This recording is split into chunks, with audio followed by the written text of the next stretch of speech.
Hello, hello, hello. Welcome back, welcome back, welcome back. Welcome back to some Civilization VII. Oh yeah, and some Imperator Franklin. So we're actually going to be restarting the run today from what we started last week. Oh wait, what am I doing? What am I doing? First and foremost, always make sure everything's working. Hello, me. Hello back at you, buddy. All right. Hey, Jack. Hello. Yes, 5 minutes early, right? Sometimes I'm early. Sometimes I'm late. Sometimes I'll say this. I'll say this. A ham cuts is never early, and a ham cuts is never late. A ham cuts arrives precisely when he means to. That's my schedule. I'm doing good. How are you? How are you? I finally have the Discord link in the description, which leads us to the first thing. We have a Discord made by our wonderful friend Jack here. Weird little blip on my phone there. Let me get to. I'm gonna pin the link. So we have a wonderful new Discord, so please join it and stay up to date. Hey, Callie Sprutton, hello, hello, how's it going? I'm doing well, doing good, starting a new run here with the new content, new big content that was released yesterday. How are you doing? Let's see. Oh, Averid, hello. Civ 7, isn't it pure doo-doo? Well, they've done a bunch of updates, so it's not pure doo-doo anymore. It is updated. I wouldn't say it's doo-doo. I think that the initial release was a bit rough, but I think everyone would admit that. But it's still got some stuff, so we're going to give it a try. I hadn't done it. Last week was the first stream in a while since launch, and so we're going to try some new stuff. They did a big old update yesterday, so we'll see how that stuff is. Yeah, oh yeah, and hi there as well. How are you? How are you doing? Civ 7 is alright. It has some issues. I wouldn't say it's pure doo-doo, though. Yeah. In the grand scheme of video games, it's not doo-doo. I think compared to other Civ games, it's suboptimal, but it's an interesting thing, actually, and some people have made some videos about this on YouTube. If you go back and look at the initial release of pretty much all the Civilization games, or at least maybe starting from Civ 3, all of the reviews at release are always mixed. Now, I will say this specific, as somebody who's played all the Civ games at release, other than Civilization 1, I guess you'd say, this one was particularly worse than some of the other ones that were released.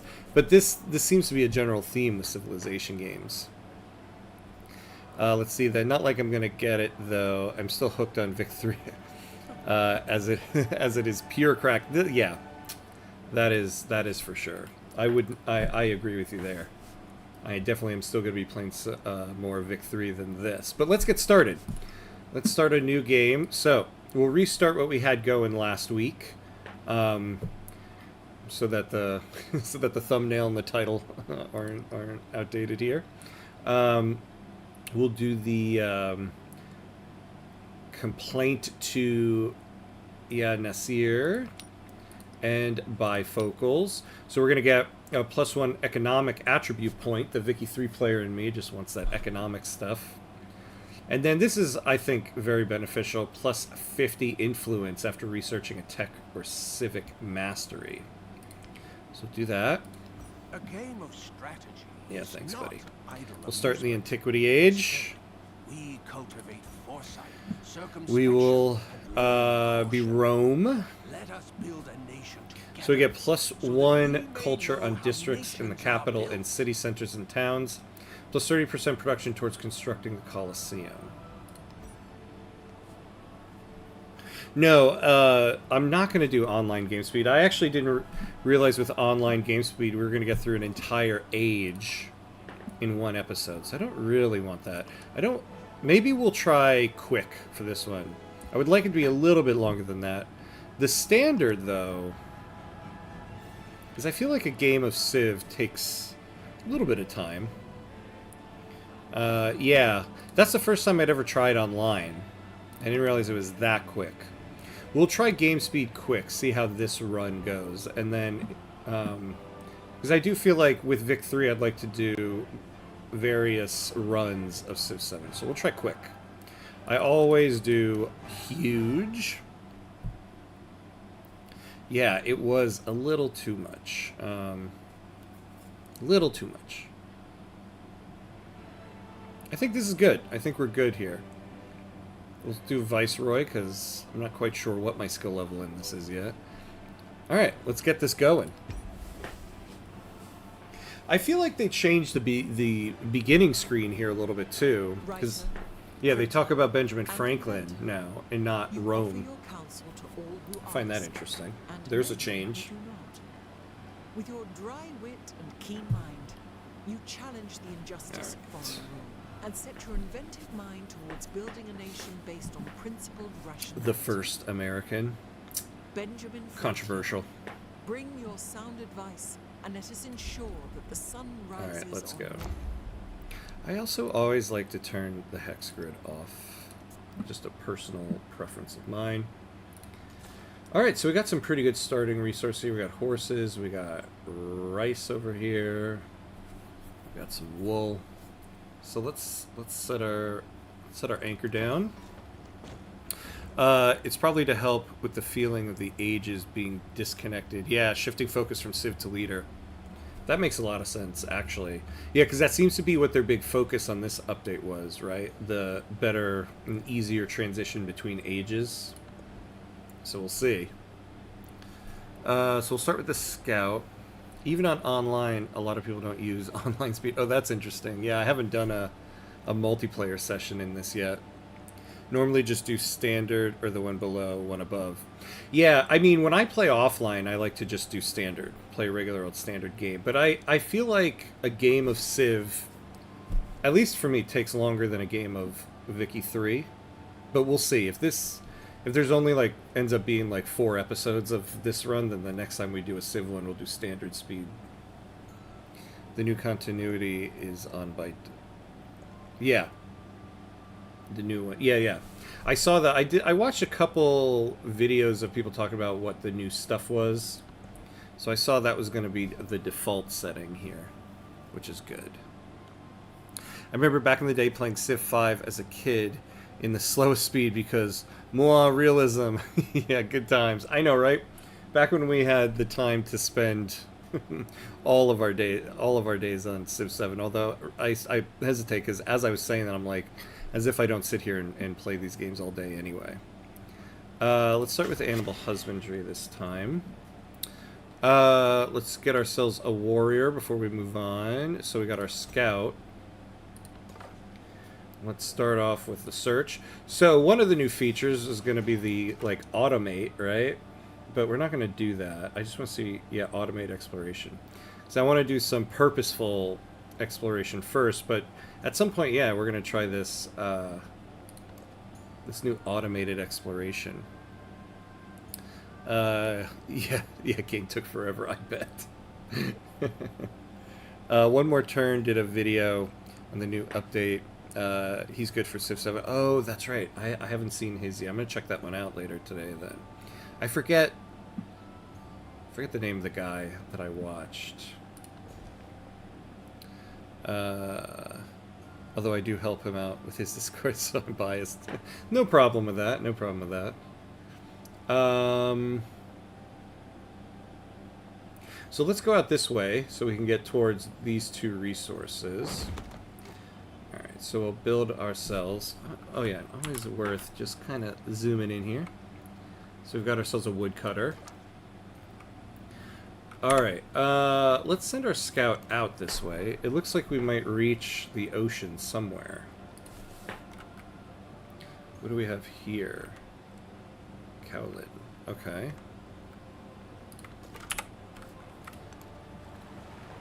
Oh yeah, we're very much near the ocean. Top left is good. Rough tiles are really great. Oh yeah, and we got one of these little guys up here. So let's go check that out. Alright, let's get ourselves some rice. Excellence. Excellence. Yeah, production, right? Production is always epically important in Civ. It's kind of, yeah, it's basically like construction in Vicky 3. So never slack. Alright. We've got our warrior. Let's get our granary. Let's just keep going up the coast. Ooh. Wild game. +2 food in cities, +4 food in towns. Not bad. Alright, you guys stay alert. I could probably... Honestly, why don't we just use you guys as a second scout for now? Because I don't want to build the second scout. And we're probably not getting attacked here. Bird watches butterflies. With envy. Alright, let's do pottery now. And let's see what this is about. Mercenaries have been seeking their next engagement and are willing to do anything for the right price. But can loyalty be bought? Loyalty can always be bought. Ah, 1 extra spearman. I'd actually rather just take that. And we got some iron. The mercenaries find the pay sufficient and begin packing their things. Yay, yay, yay. This is nothing like Construction Vic 3. I don't see you going into crippling debt for it. Excellent point. The line must go up. Yeah, you actually make a very good point there. There's no situation here where the little hammers are going to decimate our economy.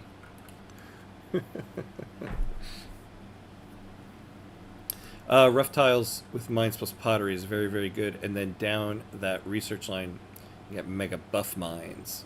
Production is much more important than food as it scales better. Yeah, I find food so far to not be such an issue. Like in previous Civilization games, food used to be like... At some places it would be difficult. Let's get mysticism because I want to get our thingy thing. That's exactly what they call it in the game. Oh, we're at negative. Talk about, okay. Oh, I just laughed at decimating your economy, but I'm currently getting negative gold per turn. We'll fix that, don't worry.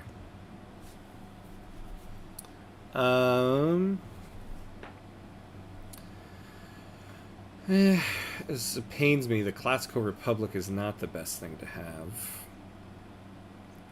Usually, I find oligarchy is just kind of the obvious choice here. Plus 30% production towards constructing buildings. Yeah, production is a lot better than food, as it allows you to get more units and settlers out quicker, yeah. Oh, and I always kind of slack on pinning these things. I like to start with tracking the Great Library and the economic one, and we'll add these in later as we get to them. But we'll start with these. Tool making, +1 production and science on the palace.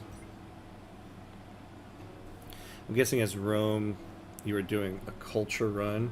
Yeah, that's usually what you lean into with this, right? Where do I see again? Yeah, I should see it here, right? Our Rome benefits. Yeah, so +1 culture on districts in the capital and city centers and towns. And then plus 30 production towards the Colosseum. So we'll focus on culture in this age. Oh, and I haven't added my attribute point, because we start with an economic one. +1 gold per age on the palace and city halls.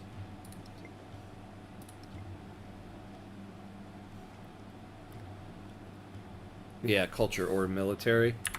They kind of lean into both there, right? I mean, can you guess yet that I'm playing towards being America in the modern age? There is one tree that speaks Ooh. only to the austere mountain heads, to the mindful wind and the watching stars. The redwood forest. Talk about playing towards being America in the game.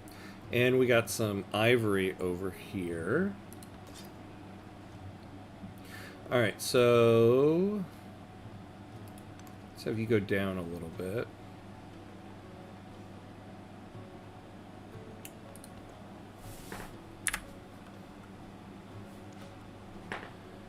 Alright, let's grow the city. Would like to get to the horses here. You know, it's funny because I feel like in Civ 6, getting those horses in the early game are so vital. So I just kind of instinctively am like, I gotta get to the horses.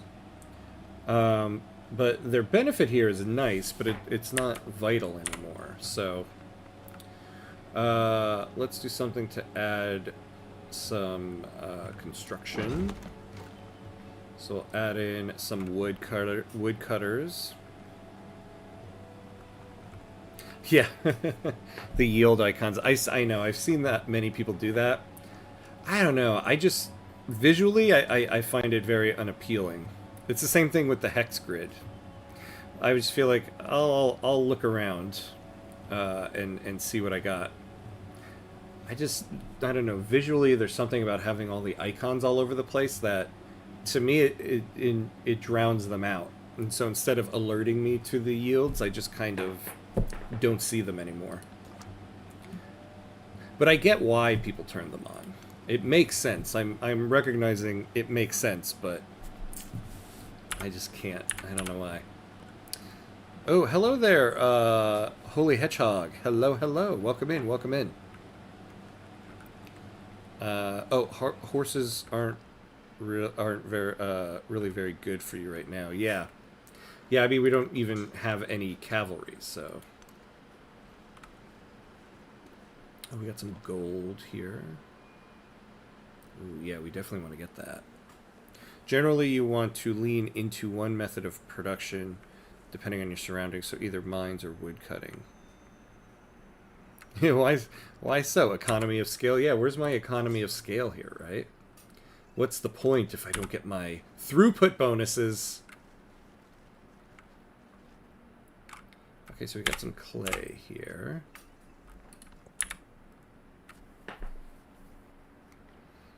Yeah, I love Vicky 3, exactly. Oh man, if only there was civilization with Vicky 3's economic system. That can be our History Untold.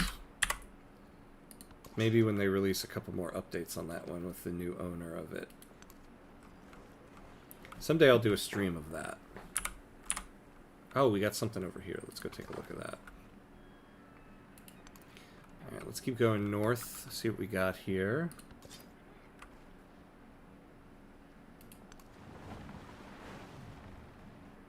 I think I'll go out here with these guys and then send them back to the city.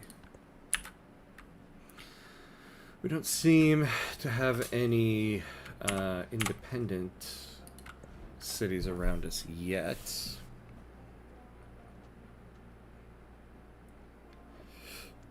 +1 production camps and woodcutters, so we'll do a saw pit.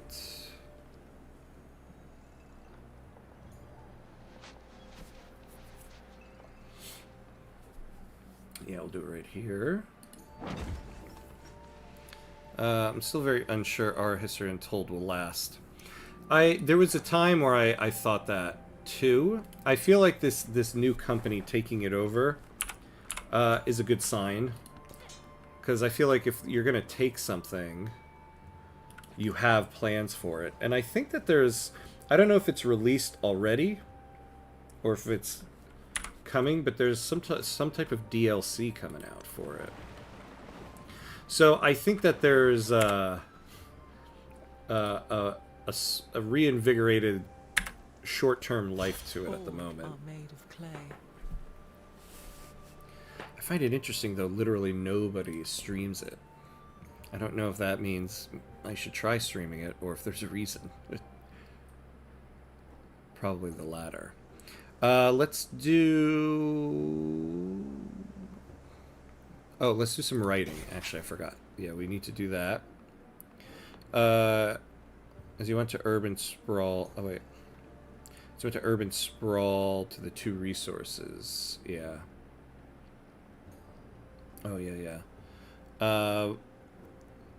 But I mean, companies need money, and the money you need players. Yeah, exactly. And their player count is really low.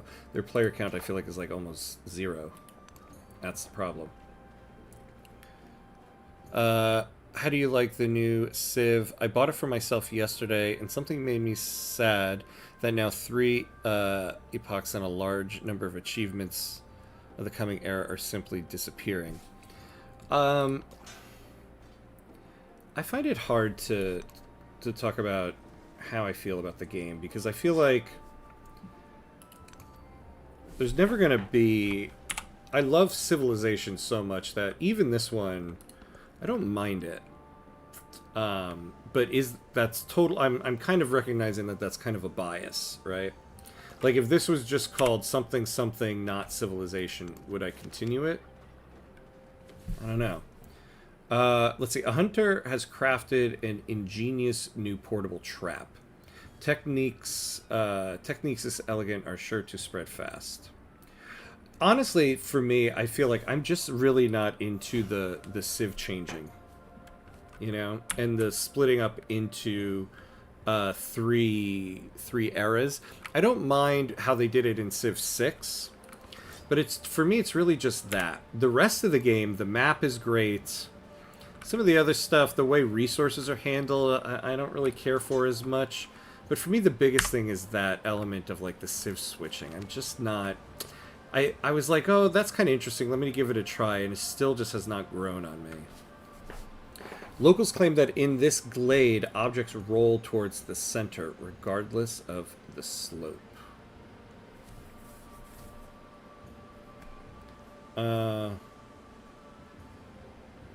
Minus 100% production, but we gain a boost to the earliest available tech.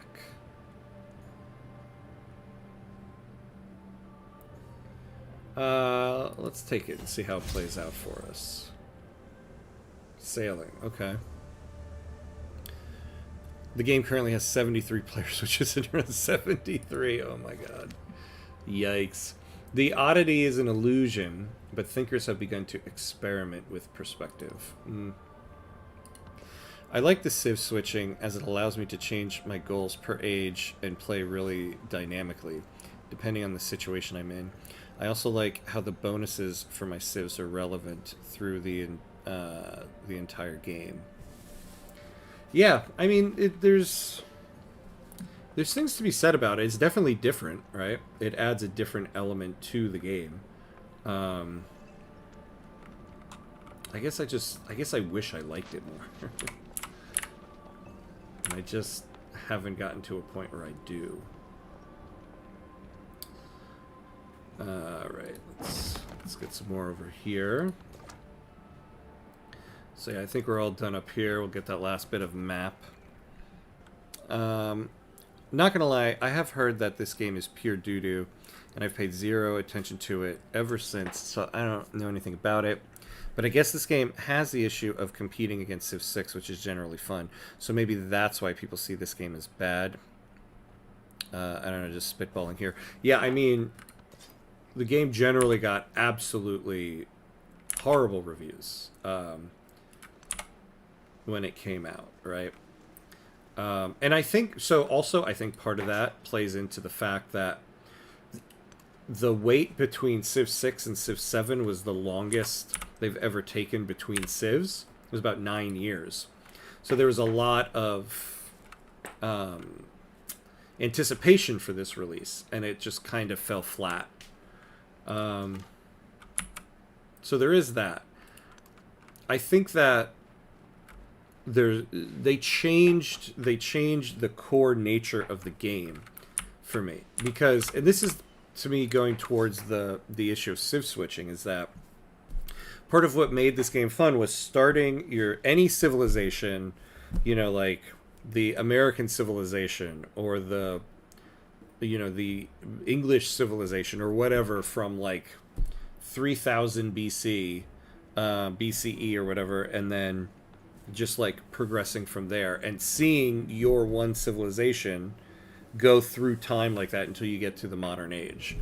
And so now it does kind of seem like you're kind of playing like 3 mini games. And I think that's just generally, I think that was such a major change to the civilization structure that was a little jarring, and I think still jarring.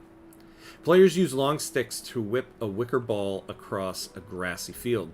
As wealthy patrons look on, a goal is scored. Bets are collected. Visitors are taught how to play.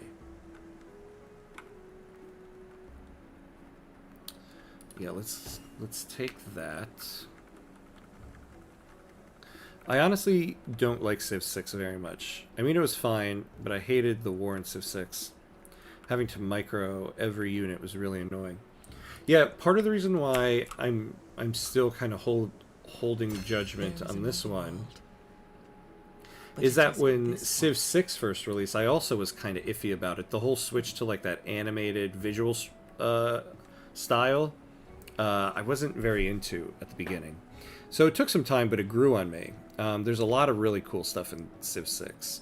Like, when they added the whole DLC, Gathering Storm, and had the element of, like, climate change and everything.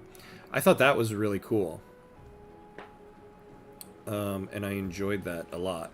Now, that was a DLC that came later, but also the addition of, like, districts to the game.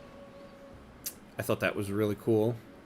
So there's a lot of cool stuff to Civ 6.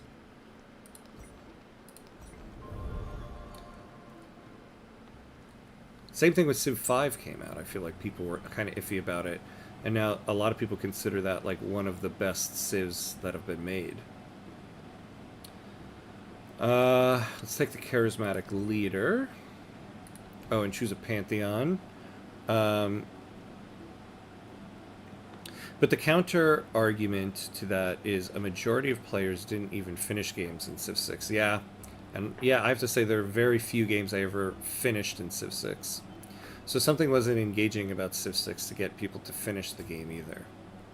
Most people don't finish games in general. That's also an issue with all the Paradox games, or CA games, or strategy in general. Yeah, and I think that influenced why they created the age transitions and switching your civs, because now you're basically, like I said, you're playing like 3 mini games, so it might be easier to get to the end, because when I think they were hoping, oh, when you get to a new era, you have the excitement of, oh, I'm starting fresh, or I'm starting something new, and you'll continue it. All right, we're going to do God of the Sun. +1 culture, food, gold, happiness, production, and science on the altar. We'll do that. Yeah, but this was a huge majority. I think their statistic was 90% of people never finish a Civ 6 game. Yeah, no, but it is true, those Paradox games have a very large percentage of that either. A lot of people point out, if you look at the percentage of people on Steam who have gotten the Victorian Century Achievement, which is just you reached the end of the game, it's actually like a very low percentage of people. So there's a lot of not finishing a game, and I'm definitely like that. In fact, I'll tell you, part of the reason why I started streaming is because I feel like I am so notorious for starting saves and not finishing them. And there's something about streaming a game that I'm like, well, I got to get to the end of it. So part of the reason why I like streaming is because it makes me finish my runs. So I'm definitely one of those people when I'm offline. Paradox Games has another issue where some people actually can't finish the game as performance gets so bad. Yeah, that's also a good point too. A lot of people have those issues. Alright, let's make ourselves an altar. I guess we'll put it over here with the saw pit. Or, no, we'll start it fresh over here. I think performance really comes into it for Paradox Games, personally. Victoria 3 especially slows more and more. Yeah, they definitely had some issues with that. I actually think the 1.9 update has really helped performance. At least I can say on my laptop, which isn't a very powerful laptop, and played the game fine, but like would burn a hole in my on my stomach when I would lay there with the laptop on me. I find that it doesn't burn a hole in my laptop anymore, so there is that. So performance is definitely better in that update. But yeah, that isn't something that Civilization really struggled with. Come on, where's our independent place? The spoken word conquers all thought. I think for me personally, at launch, Civ 7 at launch, the issue I had was it just kind of felt boring. I kind of got bored with playing the game, which is something I never felt before with Civilization. I don't know what that was exactly. I don't really have an insight into that, but for me that was part of the issue with the game at launch. A famous young poet composes a work about Roman history and pens a gory chapter about a necromantic witch. Some say such unholy topics are outside the bounds of taste, although his peers argue such details add thrills to the narrative. I will say this, it was quite bold of Firaxis to yesterday release a paid DLC. Considering the state of the game, I think that's kind of a bold move to already release a paid thing. I mean, I get it. People paid for like a deluxe edition where you get paid DLCs included, but you can still wait to release those paid DLCs until you fix what you have here. The library is stocked and all citizens may read what they like. Well, to a point. Franklin has carefully curated what is available to match what his people need.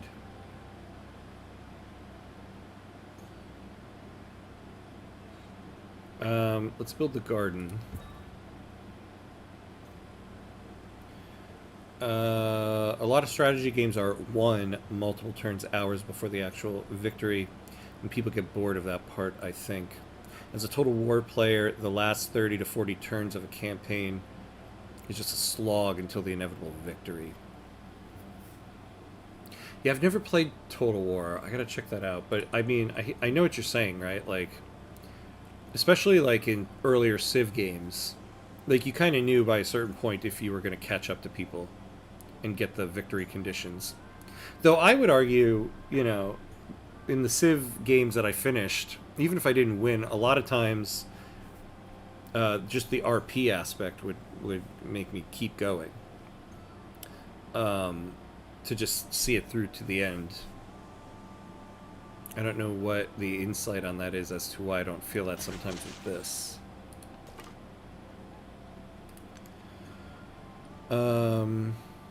Civilization is really good for performance. All the games have run really well for me.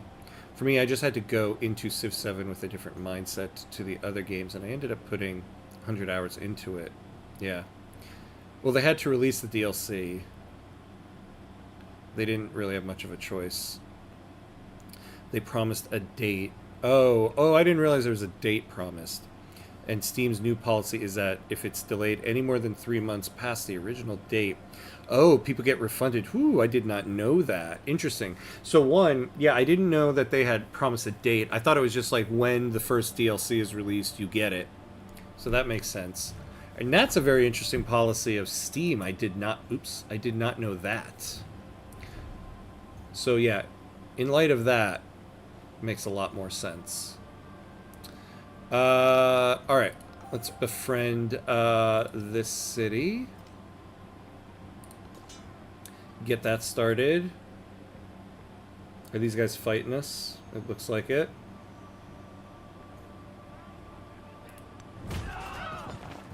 Why not?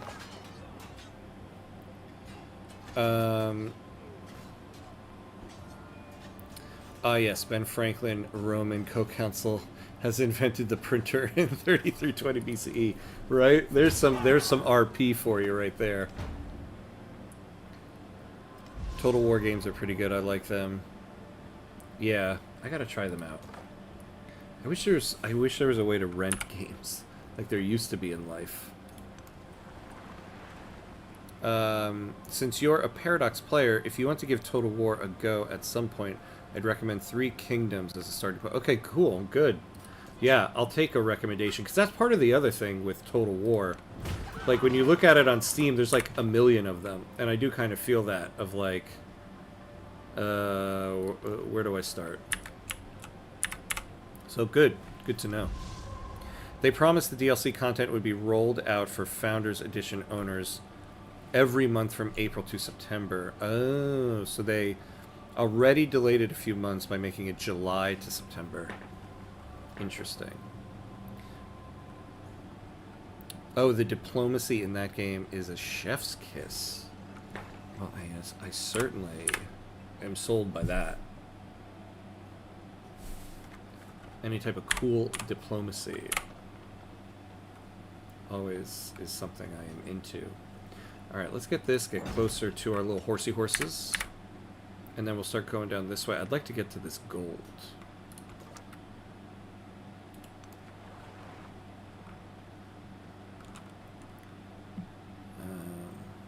So they are... Oh, yeah, we already read that.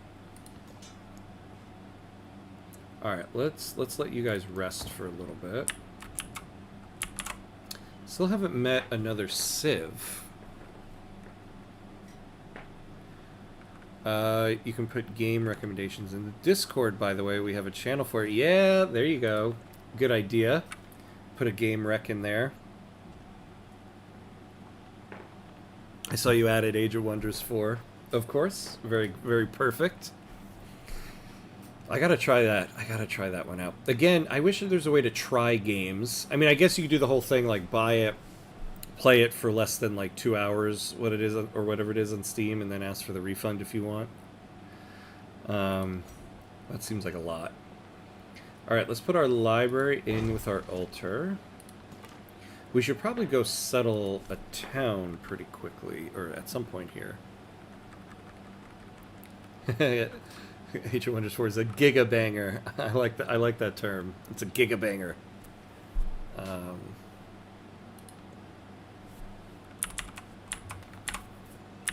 gonna start using that more. The gigabanger.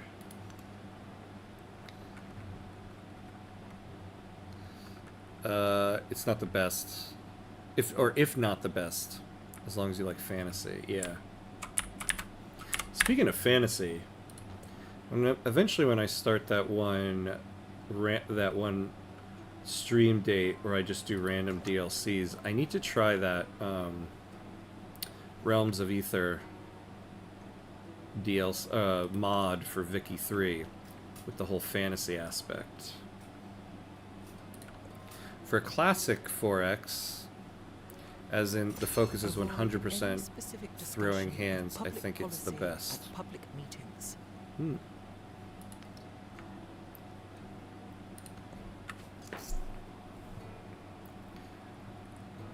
Now, how much lore learning do you need to do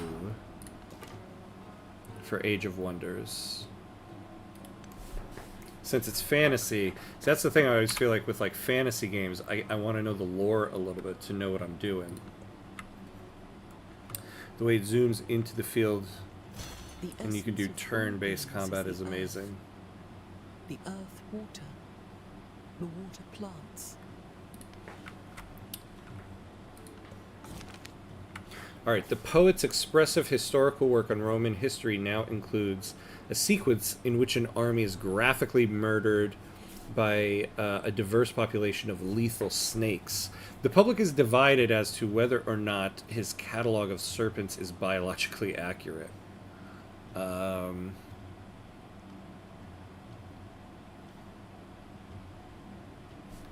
right, let's preserve the fantasy, keep our culture going.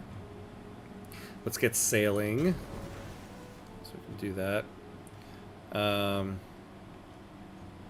Oh, interesting. There isn't any lore. You make your own lore. Okay, I just got giga interested even more now. That sounds interesting. Creating your own lore through the game.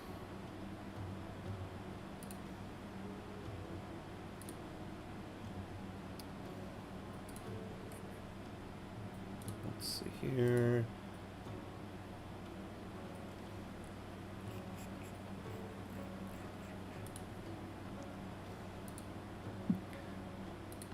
Alright, so now, okay, so I want to get us the Forum. So let's start doing the Basilica. Although, you know, we need to do the Garden to complete Ben Franklin's little thing. So let's do the Garden. Put it right here, around the city center. We also need to get a Wonder going at some point. So we need to research Writing 2, and then the Civic Code of Laws. Oh, technically there is a lore. You make your own fantasy character from a bunch of different races. You pick loads of tomes throughout the game, which defines your spells and magic. Yeah, technically there is, if you do the story, but you can ignore it too. Okay. About the super strong wizards that fight for realms, and there are different factions fighting for power and stuff. Okay. Either way, sounds very cool. Ah, another independent. Let's befriend you.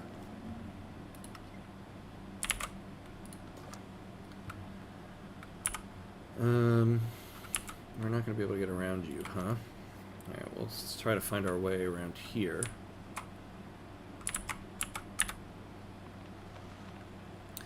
Let's see, how much do we need to buy a settler? 130. I think we'll buy a settler in the next turn. It kind of has story realms you can play if you want, but it's the kind of thing you can also completely ignore.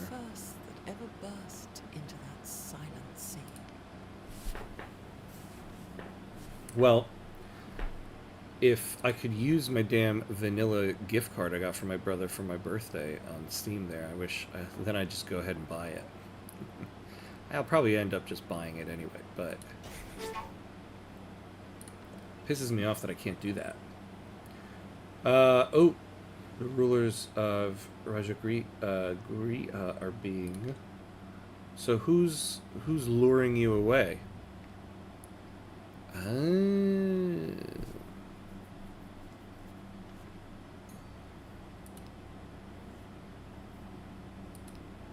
Oh, wait, there it is. Oh, so we need 67. Okay. We need to increase that if we're going to catch up. That also means the first Civ to meet is, like, around us here somewhere. Oh, and you know, we haven't saved this new run yet.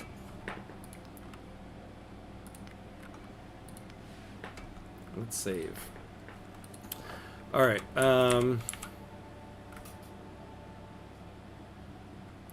I would like to get through here. Maybe we can.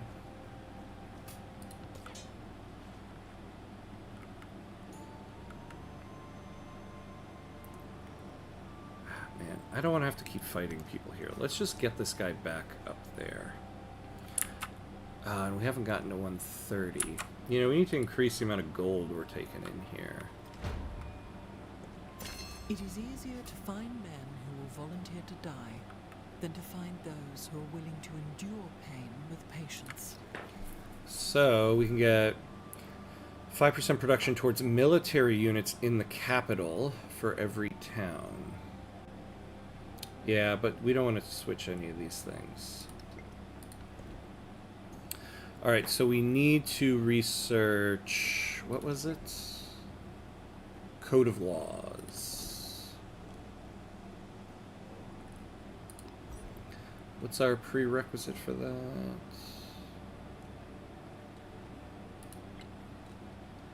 Let's see. Code of Laws. Oh, so we need discipline. So let's do discipline. Oh, are you guys attacking me? Alright, fine. We'll go that way.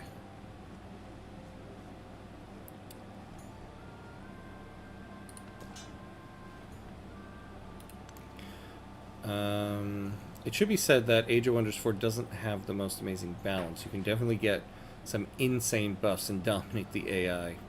The balance can be boring as well. The brutal mode is reasonably difficult to I would hope that something that they call brutal mode is difficult. But it's also a Paradox published game, so I'm sure there are many mods to get that help with that that balance, right? Alright, so we can get our little horsies. Yeah, so we'll take this, and now we'll start getting down here. Although, I'm going to buy a settlement, or a settler, and we should settle down here, because there just seems to be, yeah, like right here. We can get these 3 resources right in here.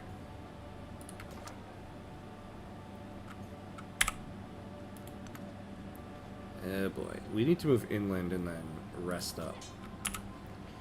Alright, let's just have you auto come over here. Let's make sure we buy our settler.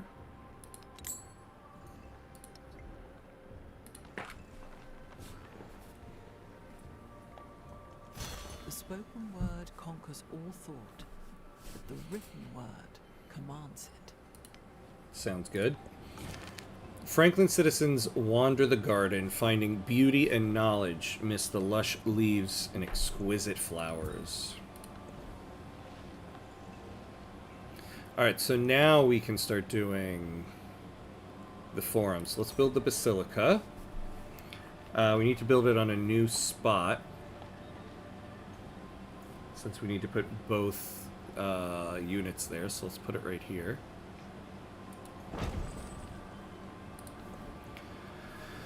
And then we'll do bronze working, so we can upgrade some of these units. Yeah, right? Yeah. Civ 7 sandbox mode, we got no other civs anywhere. We know there's one somewhere around here, because these guys are being influenced by India. But we haven't found them yet, which is very strange. Alright, so...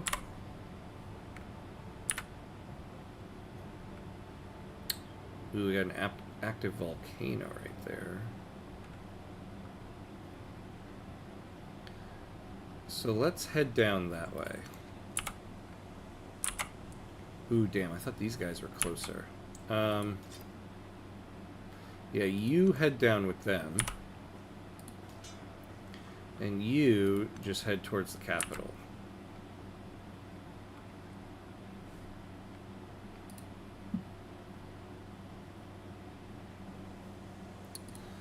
Oh damn, you could have placed it top right, the rice as it gets... Oh, poop on me. Damn.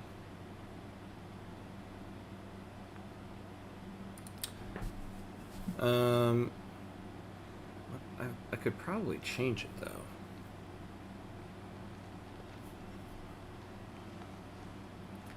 For each adjacent culture constructible, influence. For each adjacent wonder, Roman unique gold building.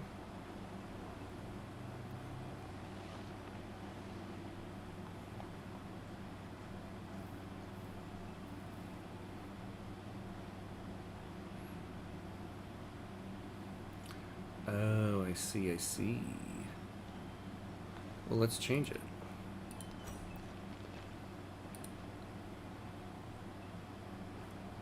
Oh, I see. Yeah, I can't, right?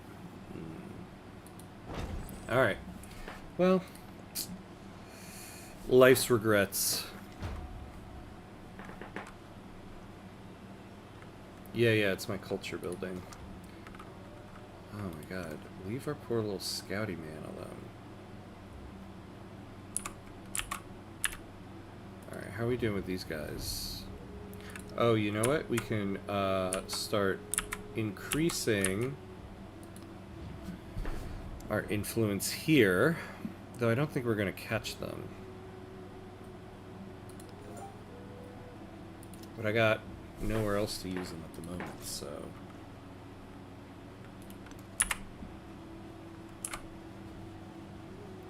Alright, and you just stay with these guys. So we're going to try to build maybe like right here. Or right here.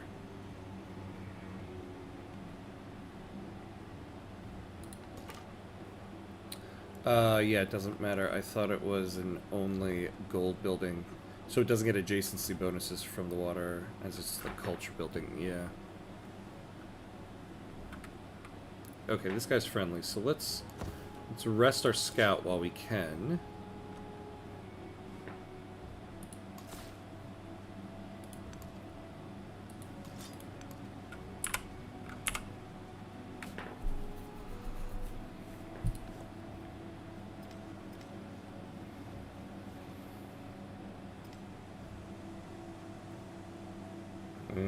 None but completed a milestone for the Great Library. We need mathematics and an academy. Emissaries from Shamran have arrived and pronounced that the Roman Empire deserves all glory and respect. To honor the friendship between two peoples, they present a generous gift. Do nothing which is of no use. Alright. So, alright, let's get us some code of laws. And now...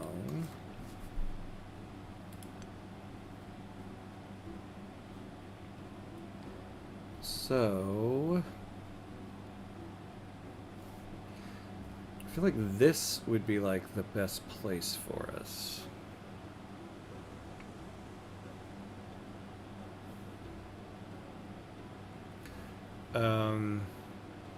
Really amazing science and production building spot above your settler. Between those three resources. Yeah. I feel like this is the best spot right here. Alright, so next turn we'll be able to take that spot. Oh, and then we got another one down here.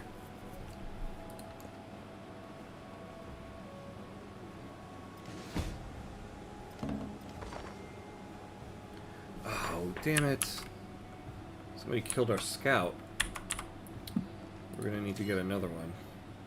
Hey, we got ourselves a general. Or a commander, as I call them. Alright, so you just stay put.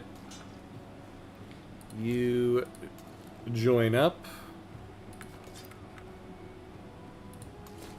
Alright, let's get our city here, or our town. Pompeii. Oh, why you gotta be called Pompeii with that volcano right there? That's not nice. Ooh, look at this guy. While slotted in a city allows another 2 additional resources to be assigned to that city. And then plus 20% gold towards purchasing buildings. We'll start with this.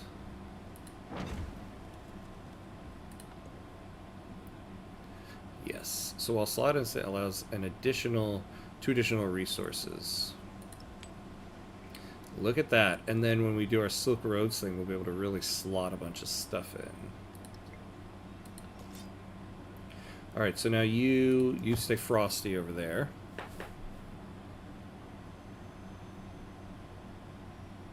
Oh, you wouldn't settle there as you miss out on the production and science spot by putting your city in the middle. Oh, I see what you're saying. Like, this would be a place to put a building itself. This is true, but we have now two spots with double resource adjacency instead of one spot with 3. I wonder what the net would be on that, having 2 spots of double resources as opposed to 1 spot with 3.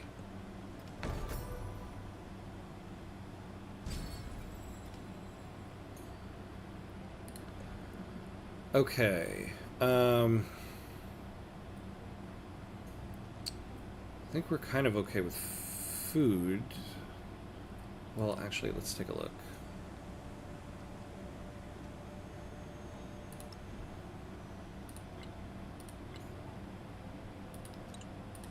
So we got +3 there.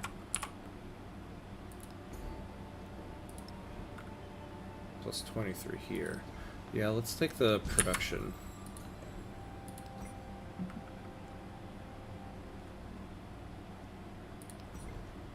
I officially am the 11th member of the Discord. That's awesome! Yay! Time to make a football team. Yeah, we got one right here. We will be the official New York Red Bulls esports branch of Grand Strategy Gaming team. Very, very niche right there.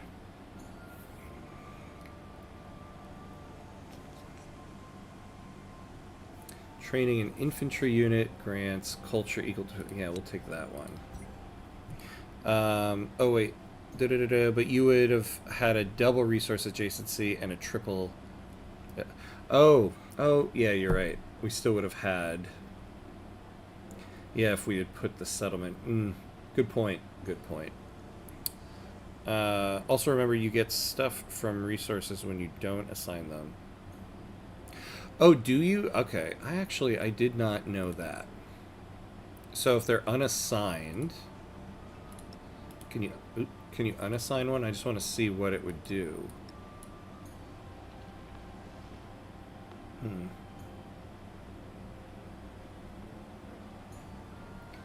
What would I get if it stayed unassigned over here? It looks like I can't unassign it.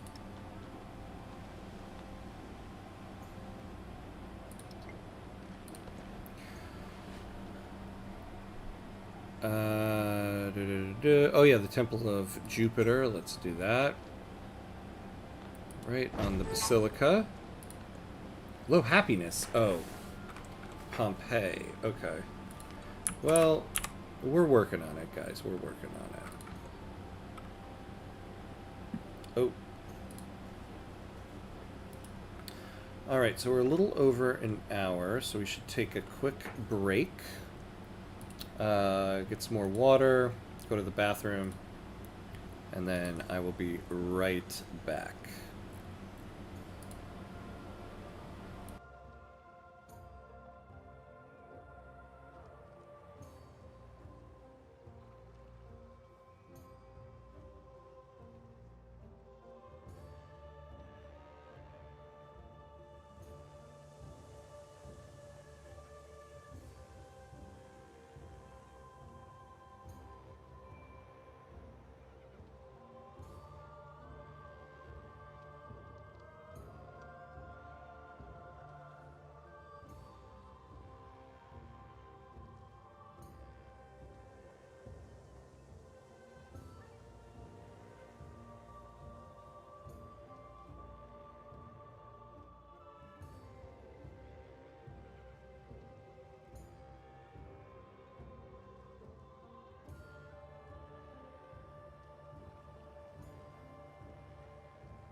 Alright, and we're back.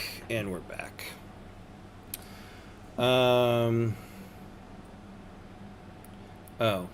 What happened with me in this tooltip? Yeah, you read the tooltip but not far enough. You can reassign resources. Oh, when you get another resource. Oh, yeah, that okay. I see. If you hover over the resource in that menu, it tells you what you get from not assigning it. While slotted in a city, allows 2 additional resources to be assigned to that city. Well, it's not telling me what I get if it's not assigned. Why tooltip? Many words. If fewer words do trick the streamer, probably. Yeah. Why read when not reading is so much quicker? Well, we're going to get some more resources at some point. Oh, when it's on... Okay, yeah. Yeah, we're going to get one soon, so we should be okay here. Alright. And let's have you start heading down this way. Oh, hey. Kelski Helmets. Thank you for the subscribe. Welcome in, welcome in. Thanks for stopping by. Let's see here. How much money do we have? Yeah, we don't have enough to purchase anything, so... Yeah, we gotta take care of these guys. Whoa! What in the what? Gordium. Okay, this is... Yeah, this is a new village.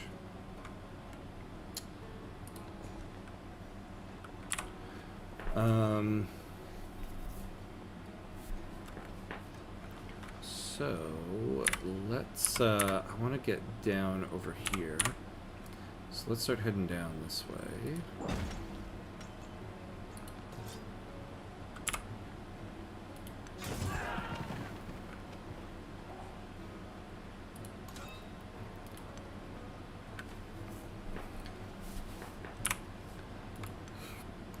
Alright, and then we'll unpack that other unit next turn.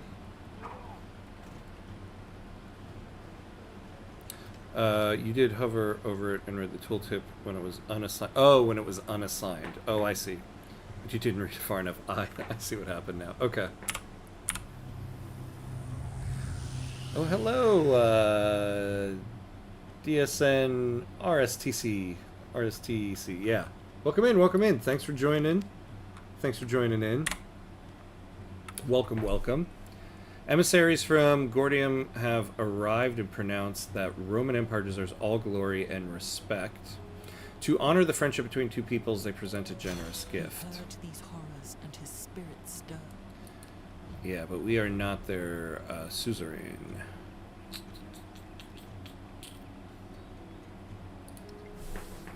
Alright. Let's see what our actions are up here. What do we have? Promote growth. Ooh, bolster military. Creates a military unit for that city-state. Select a unit from the city-state to permanently take control. The influence cost of the unit is equal to its production. Yeah, why don't we do this? We need another unit. Let's take their slinger.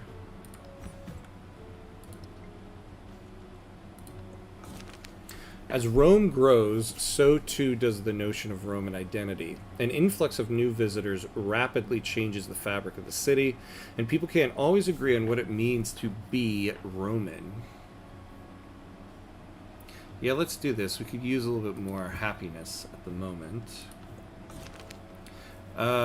Satisfied at last, the writer sets down their quill. They have spent countless hours writing down words, only to scratch them out and rewrite them. All will be worth it if just one reader finds joy in this text. Yeah, let's get the codex. And, alright, city-state bonuses. Megalith. Allows the construction of the megalith unique improvement. Provide +2 culture, +1 food. for every adjacent rural tile. +2 culture for monuments for every city-state. Receive a free civic when you become suzerain of a city-state, including this one. +5% production towards constructing wonders for every city-state you are suzerain of. Well, that one actually is not so bad. +2 culture from displayed codices. +1 culture on warehouse buildings. This bonus can be chosen by multiple civilizations. That's actually not bad.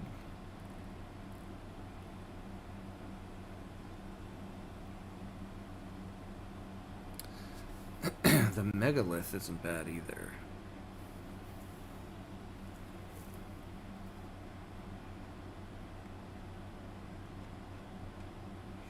Although we can really get some civics there. See, this one also not so bad because wonders take so long to complete.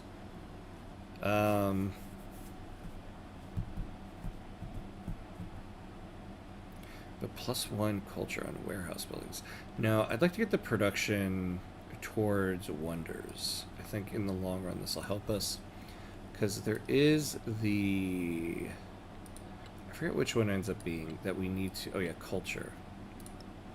Yeah, build 7 world wonders. We're going to actually try for that. At some point in time. But we do need... we do need some military right now. Alright. Let's get some bronze working. 2, we'll get a mastery in that. Alright, this spearman. Well, let's unpack the other one, see where this unit's gonna go.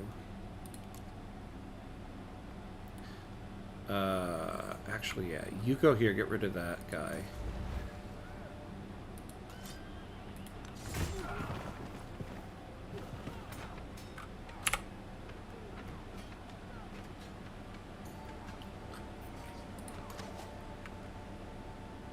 Oh boy. I don't want to waste time with you, though. I want you to get down over there. Let's see if he can get away.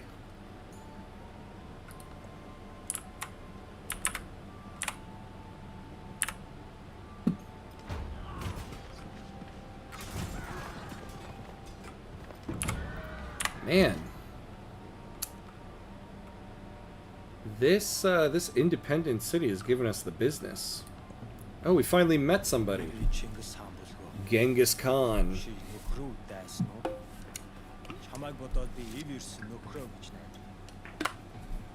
Well, Mr. Khan. Yeah, let's do a friendly greeting for this one.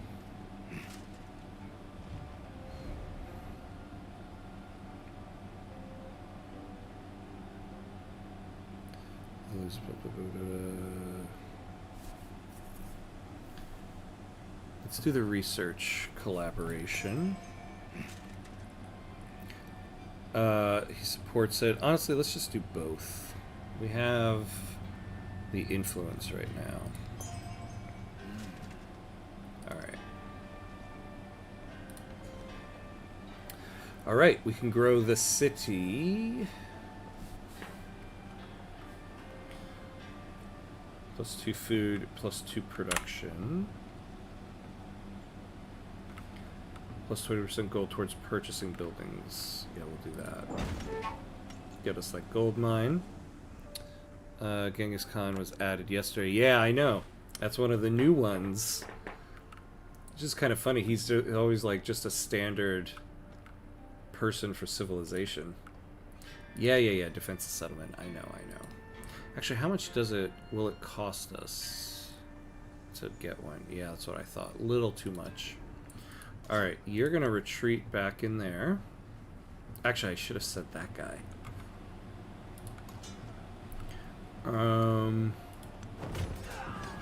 Get rid of those guys.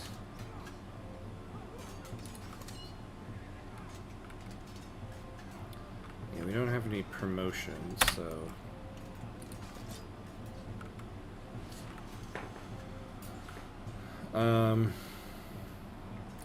Well, I'll try to heal this turn. Yeah, it's gonna take this guy forever to get away. And is he gonna make it? I don't know. Yeah, they really are, right? See, I feel like the run we did last week, we didn't really run into that many. My God. I really did sleep on my military here. That was a big mistake. Yeah, it does add some good combat early game. That's definitely true. Alright. Give me another legion here. You get your butt down this way. Ah, they defeated the other units. Yeah, and we're not gonna get... I wonder if I can get more.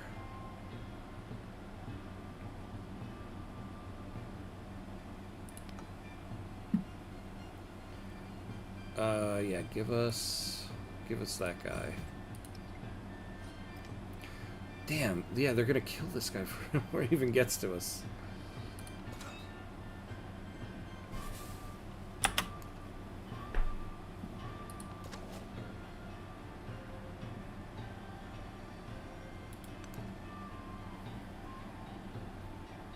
I like it though. It feels like you really need a standing army in this game. Yeah. It's kind of like the upgrade they did to barbarians in Civ VI, where they could become clans and everything. I feel like it's some of them were really like aggressive at the beginning. The people look at one another and ask, "Who are we?" This cultural heritage deepens.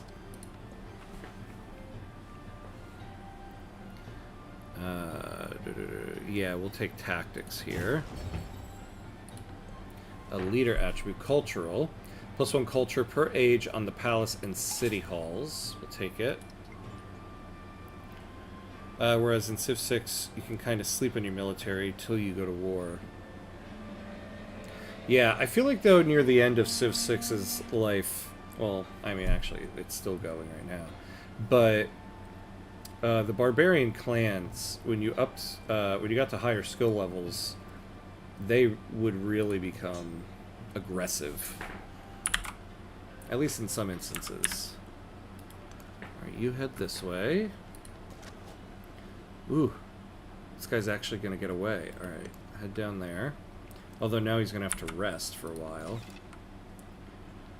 You take this guy out.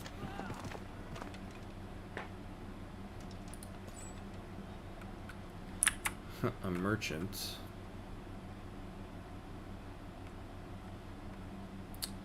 But he's out of range. Why don't you sleep until we get this situation taken care of?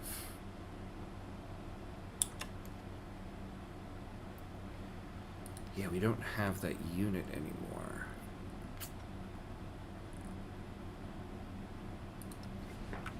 Damn.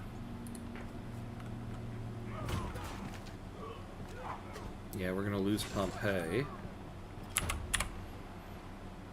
Alright, this was a mistake.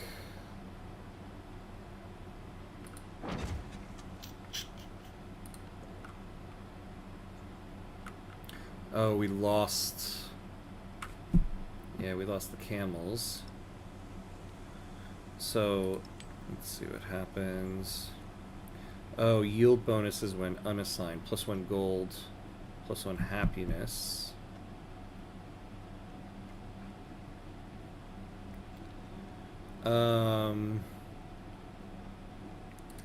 Now let's put it here. We could use the production because we need to produce units here.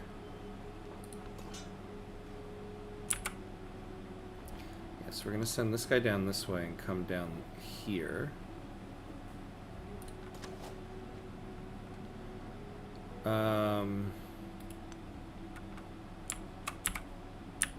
I mean, you're almost dead. I want you to come up around this way and just go to the capital and rest.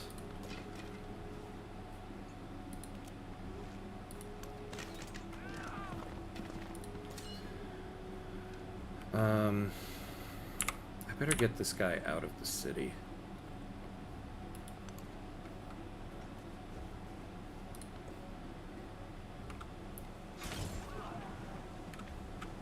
Damn.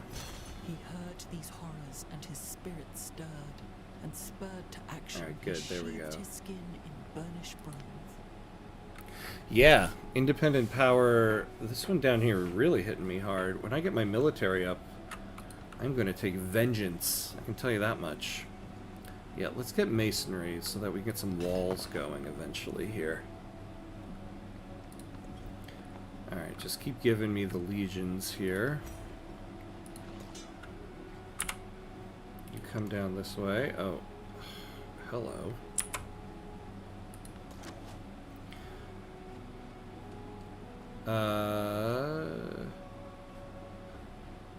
Yeah, let's upgrade you for now.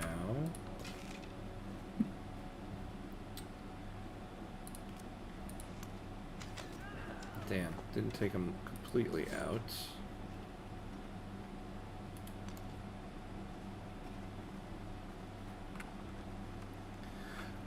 I did the huge map.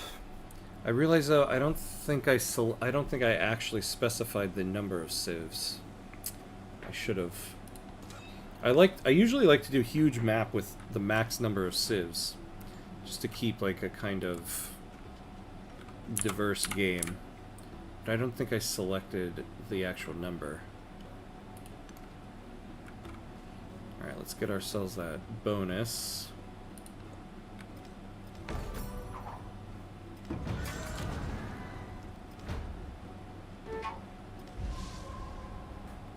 Ooh, we got a big old flood. Oh, it's the Amazon River over there, huh?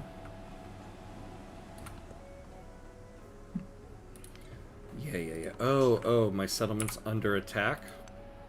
Thank God you told me, my friend.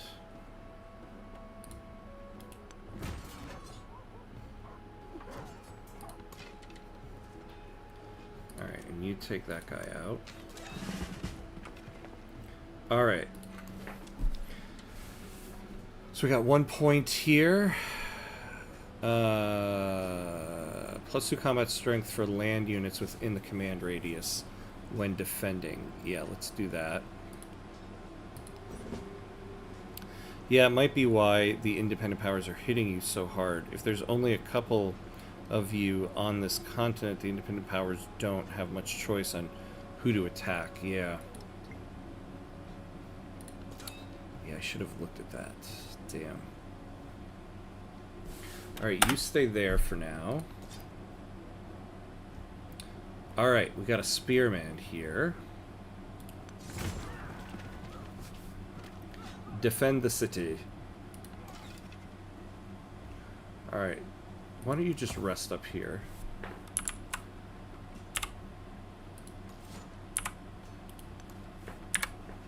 Alright, you head down to Pompeii. Let's see what happens on this turn. We very well might lose Pompeii this turn.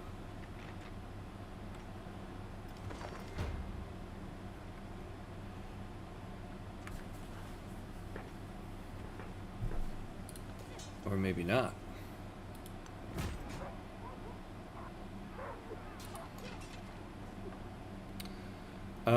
Alright, Mr. Archer, you hang back and rest yourself before you wreck yourself.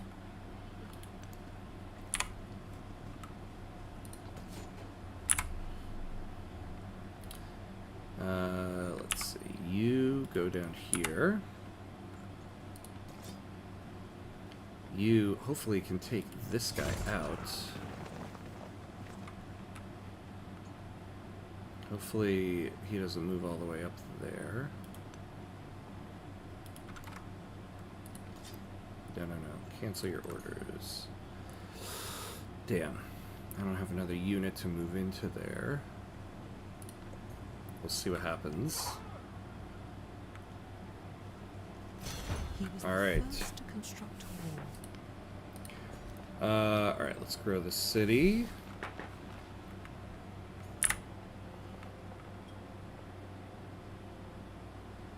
Yeah, let's go this way toward the dates. And then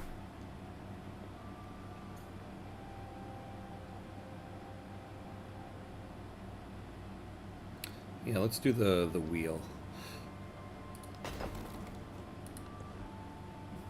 Definitely a more difficult start than the one we had last week. Yeah, keep pumping out legions for me here. Oh, here's the city. Damn. So my guy's like in ground zero of this city. Yikes. Alright. Well, we found him. Oh, you know what? Let's get this guy off the road. Oof. This is tough. Okay. So you stay in the city for now.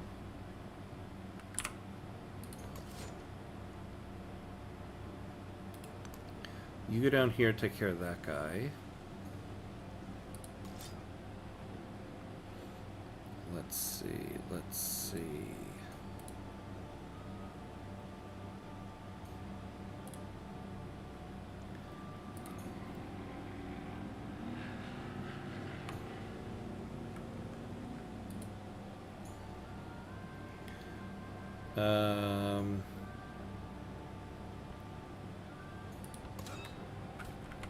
Okay, we're gonna keep you in the city here.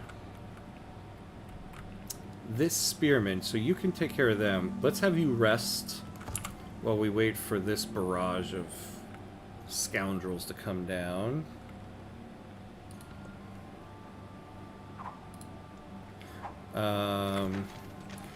Normally with 3 or 4 civs on a continent, the independent powers spread their attack.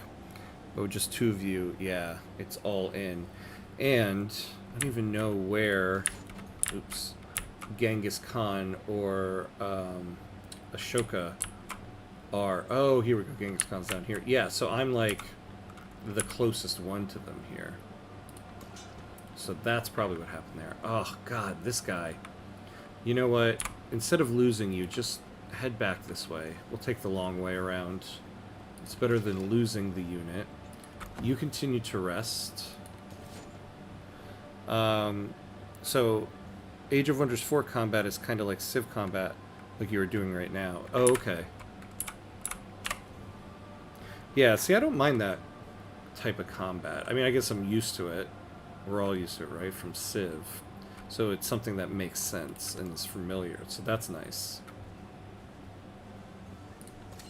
Like, that was the thing with Ara History Untold. I feel like I didn't get too far into the combat system, but there was something about it that seemed different and not as familiar. But instead, each army has 5 units plus a hero, and when you attack another group, you zoom into a smaller battlefield. Then you move them around a hex map individually, and can use your spells and stuff. Oh, that's kind of cool. So it's kind of like a mini... You end up getting like a mini battlefield map, it sounds like. I like the idea of that. You're really going to get me to spend some money on this game. Display their valor and fealty should be formed in companies.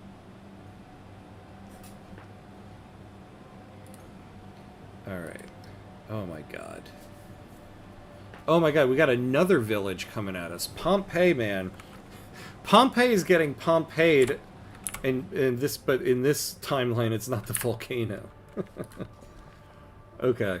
Yeah,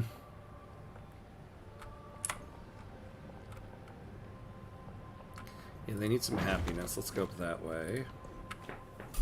Is there a civic that we need to be going towards? Okay, no. So let's get...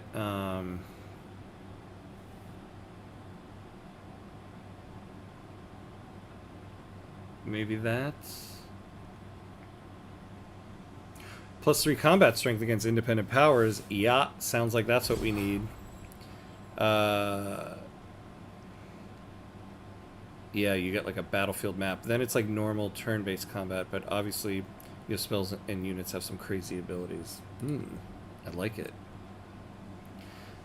We're not going to be doing buildings for a little bit, so let's just get the food for 6 turns. Yes, here we go. Plus 5% production towards military units. I want to get drills in there. So let's get that out. Put in drills. Pompeii's really feeling the wrath of the independent powers. Yeah, we got 2 of them, and then we got like these guys coming at us here. Like, what in the hell? Keep pumping these legions out. I would like to get some archers too, but I feel like I need more legions here.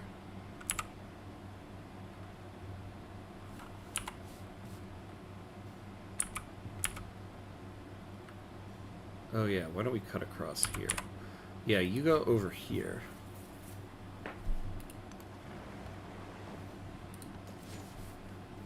Alright, another legion, so you head down that way.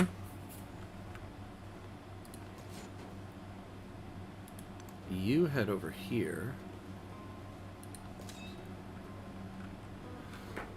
Alright, you stay here because I would rather my units get their defensive bonus around the city.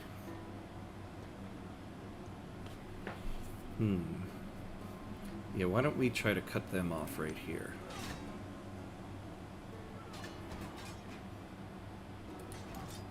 Yep, you're resting up. You continue to do that. You know, I wonder how much would it cost me to build walls here. Hey, Surreal Beliefs. Hello, hello. Thank you for the subscribe. Welcome in. 132. At that cost, I might as well be building archers.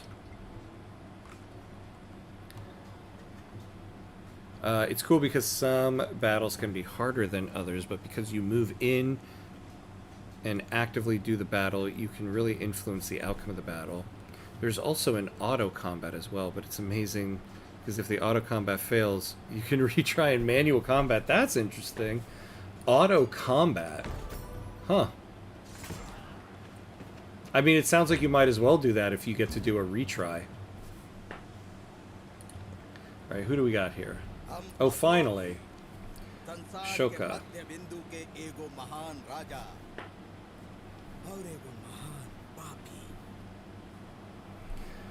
Yeah, let's be friendly. Let's see.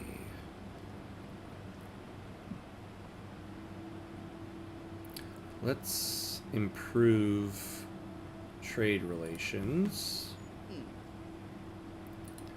And do a research agreement.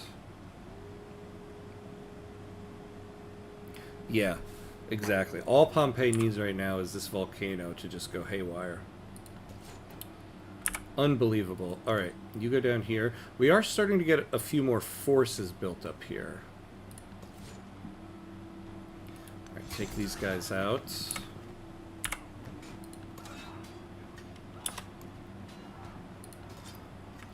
Now we got this guy. You come down and help out here. Yeah,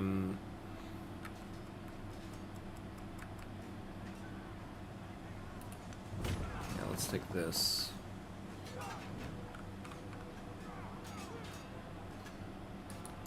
Yeah, Ashoka seems to be quite a early favorite amongst people in the community here. Do nothing which is of no use. Oh, let me look at the policies. I forgot to see if there's something new we got in there. No. Okay, okay.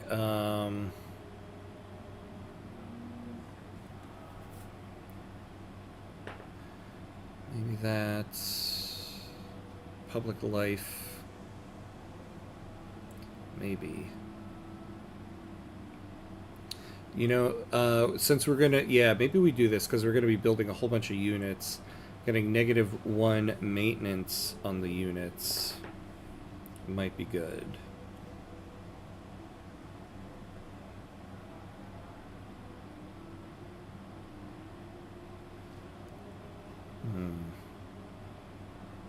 Gain a free infantry unit in new settlements that you found. Okay, so we'll go for that next. So let's go for the organized military. Alright, now let's add an archer. You head down to the battle frontier.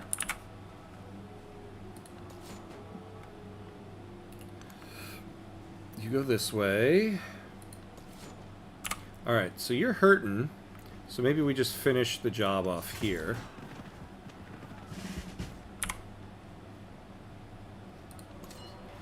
Alright, what do we got? What do we got?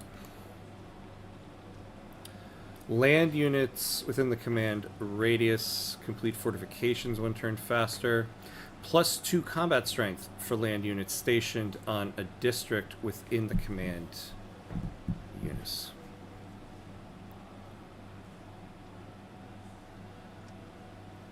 Oh yeah, gang. Oh, let me see his grin in a moment.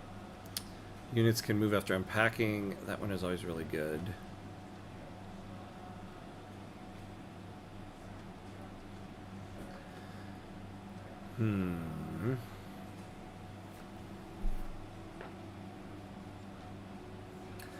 Yeah, I guess we'll go with this. +2 combat strength for land units stationed on a district. So yeah, Genghis Khan's cheesy grin. Look at that guy. Almost makes me want to make you angry at me. And yeah, these independent powers are really, really at our throat here. Like, what the hell? The Roman soldiers have earned many accolades and grow proud in their strides, apparently entitled to the city's choicest bites. Some citizens start to grumble that their authority shouldn't extend beyond the battlefield.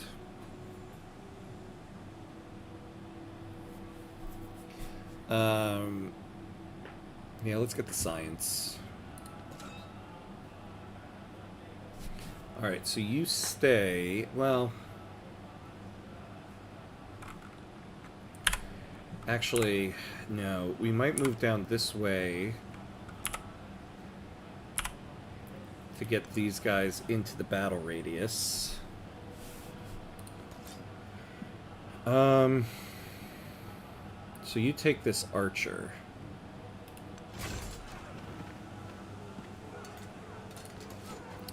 Alright, you're gonna die, so I'd rather you go up that way. Alright, you come down here.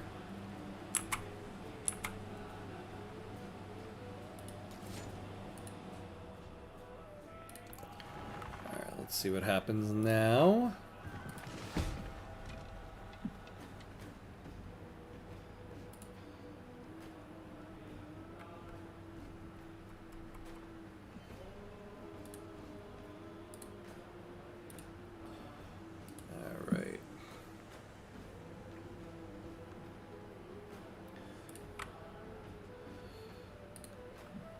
Alright, let's choose production. We got another archer. Just keep giving us the Legion until we get control of this situation here. Alright. Heal yourself. Ah, we got those guys back. Alright, so you move down this way. You start heading down here.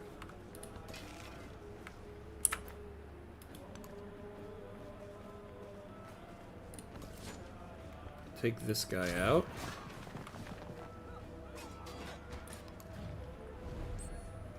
Oh, yeah, let's start befriending you. And then we'll have to go down there and find... I should have been doing that.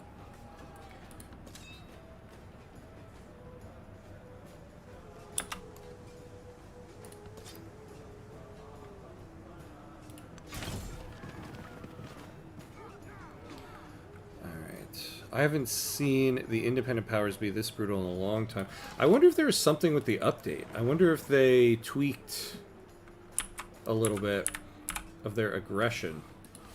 Because, yeah, something seems a little bit different here than what we're normally used to. Alright, you rest up.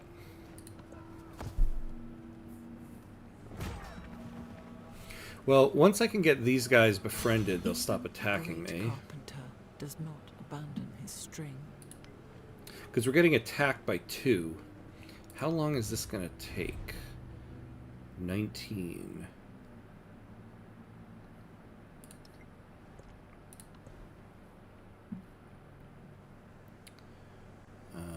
Let's see. Happiness, happiness. Unlocks unit flanking. Let's do it. Oh, wait, but were we... Well, we do have to get to mathematics. Let's take a look at the tree. What's going to get us there? Yeah, we gotta... No. Yeah, let's do engineering.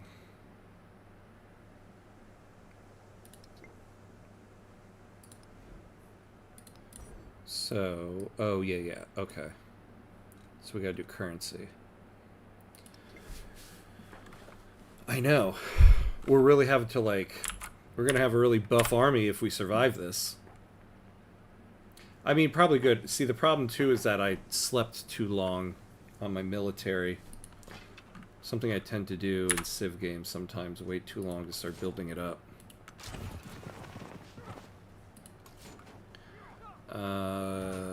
Let's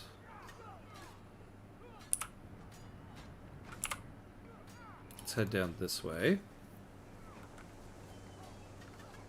Yeah, nothing in the patch notes. So I guess I just got a bad roll then. That's really what it came down to. You head this way, start getting some people in range, and you head over here. Okay.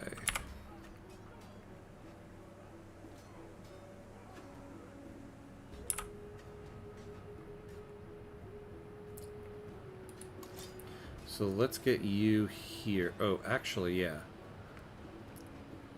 Take this guy out.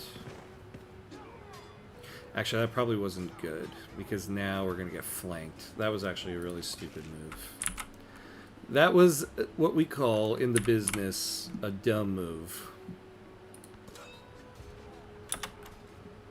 Alright, you stay there, give them a little bit of defensive bonus. Yeah. Yeah, I think I did just get unlucky. Look at this! Look at all these units! This is nuts! Very nuts. Alright. Give us that. Alright, yeah, give us some chariots here. Head out to the front lines.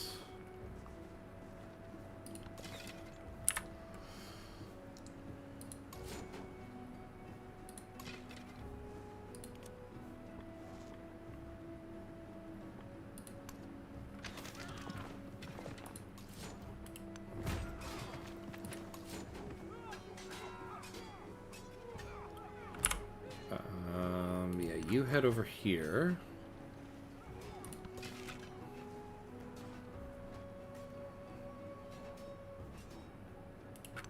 And now, yeah, you head over there.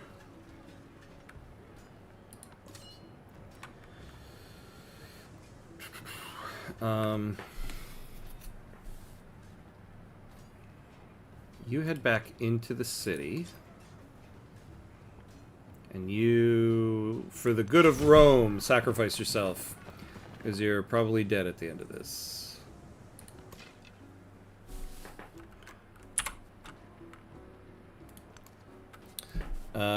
Man, the combat in this game is so cool. I know, right? I do kind of, I do like how they do that. I like how you, like, continue to see them just kind of go like that for a little bit. I do wonder if it's something about the map size and number of players. So, yeah. No, I think it is. I think it is. Because, again, like these guys right here, who else are they going to attack? I should have found these guys sooner and started befriending them. I mean, that's part of it right there. If we were friendly, these guys wouldn't be attacking.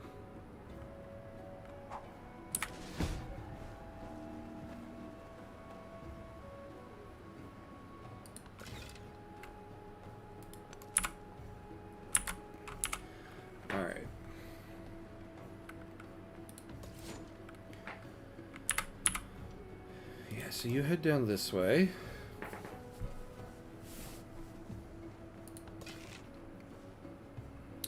Alright, you take that guy.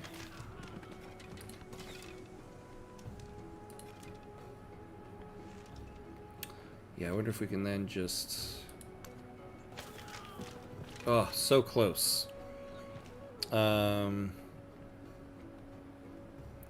Yeah, Pompeii is literally just a giant war zone right now. Hey, Drinkable Atoll, hello, hello. What difficulty and map size you rocking with? So I'm on a huge map. The difficulty was set to Viceroy. Though we're realizing here, I set it as a huge map, but I forgot to increase the number of civs. So these independent powers are really, really coming at me. You could try run a unit around and disperse them. Sometimes they don't have a unit on the settlement, and you can just walk in. Oh, actually, yeah. That's a good point. That's just like what the barbarian clans in 6 used to do. This guy isn't fully healed, but maybe I can run him over there.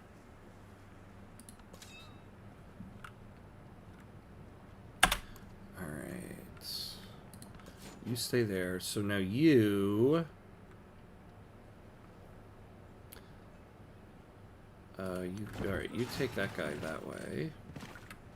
Oh, excellent. Take that guy out.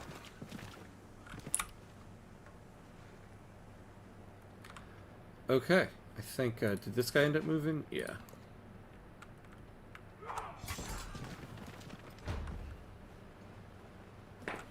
Unbelievables.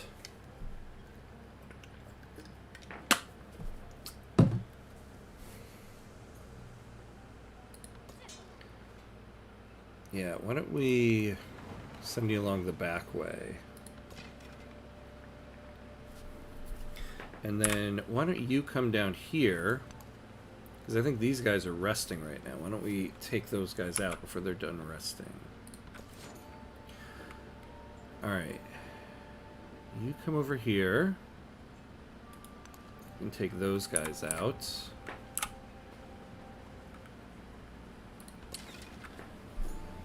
Let's see.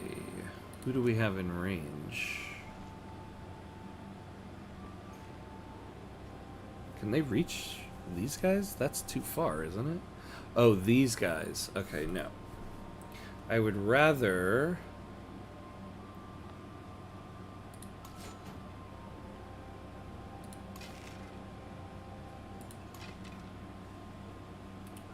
Yeah, you go over here. And now you... take them. Alright, you're not fully healed, but we'll risk it.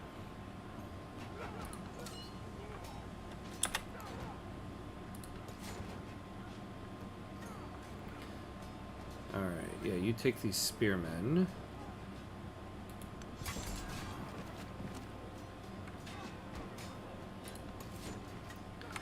Ooh, yeah, you retreat back a little bit.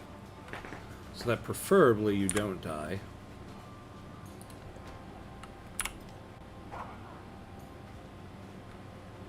Yeah, we've got to disperse these clans, because we're holding on, but they keep... they're just generating new units so quickly. A Supercell Thunderstorm. Oh, hello. You know, yeah, could you, Mr. Stormy Guy, come take these guys out for me? Yeah, they look endless. Absolutely, yeah, they do absolutely look endless. We've been doing this for quite a few turns now. It's nuts. So, we're gonna have to try to figure this out. All right, let's get this guy right here. Give us more chariots.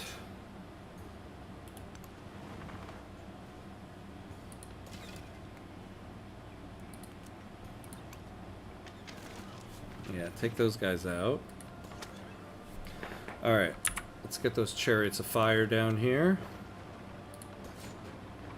You rest up right there.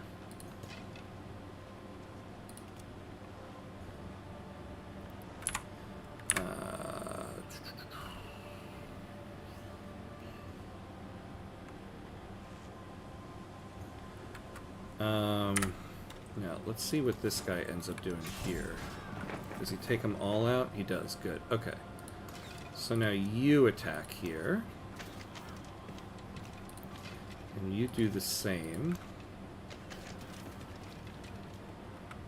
Hopefully they have no units on the settlement. Yeah. I think they moved one out just recently. Damn, now this guy's gonna die.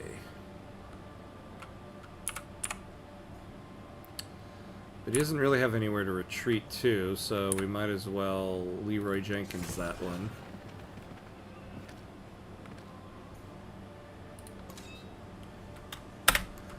You stay frosty, Commander. Okay, let's see if you can take out this general.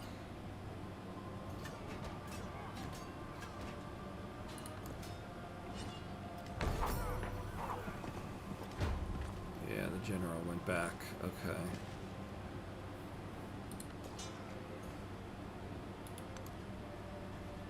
What? No, no. Why? Why didn't he go into there? Oh, he couldn't go through the redwood forest. Oops. Damn. Okay. Well then, help him out by getting rid of those guys.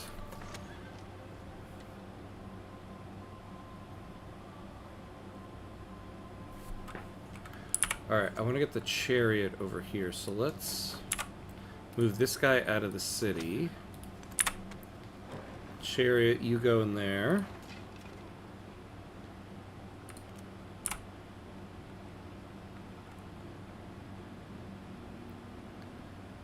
Hopefully he can still make it. I know. This is our, like, dollar and a dream up there. Alright, you take that guy out. Oh, is that out of range? Yeah, so take them. Oh, I should have been going after these guys that are coming after me to the north. You lulled. Hello. How are you? Hey man, I just have quick ask, is this game worth it? I am still waiting to give me a hint to buy this game. So they just released a big update yesterday. It's not an update that fixed everything, but I would say yes, it is worth it. The game is definitely fun now, much better than when it hit release. I would put it in a tier of, if there is a game you've been waiting to buy for a while and you only have like enough money to spare for one game, maybe go for the one you really have wanted to play for a while. But if you're looking for like just a good new game, I would go for this one. Yeah, I mean, this game is definitely a lot of fun. I think the game is good. I think in the grand scheme of Civilization games, it's still got some work to go, but is it worth it? Yeah, I think it's definitely worth it. They also definitely won't abandon the game either. Oh, yeah. They have so much money that they've sunk into this game. They're not abandoning this game by any stretch. I think they'll take Firaxis down before they abandon this game. So yeah, it'll just keep getting better. Alright. I don't know why they shit on it. I really be vibing with 7. Yeah. I think the problem is that we were talking about this a little earlier. They changed the structure of Civilization so much with the Civ switching and everything that I think at release it was just a very jarring switch. And so everyone's immediate first response is, oh, hell no. Let's let you rest out here for a little bit. So I think it kind of got hurt by that.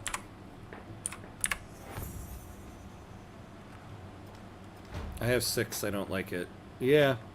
I was a little iffy about 6 at the very beginning, too. I like Civ 6, but that one, like Civ 7, it took me some time to fall in love with. Ooh. Plus, they will also have extra cash from the past games, too. Yeah, yeah. I mean, they have plenty of money to sink into it. So it's not like they're going to run out of money. This looks and feels better. So, yes, this game, I agree, definitely looks and better than Civ 6. Civ 6 and the whole cartoonish graphics, eventually I was fine with it. I was never in love with it. But this game is beautiful. I mean, you zoom into this map. Visually, this game is amazing. I would say, too, yeah, visually, this is the best Civilization game. And then, so the mechanics and stuff, that stuff can be fixed over time. And they're actively doing it.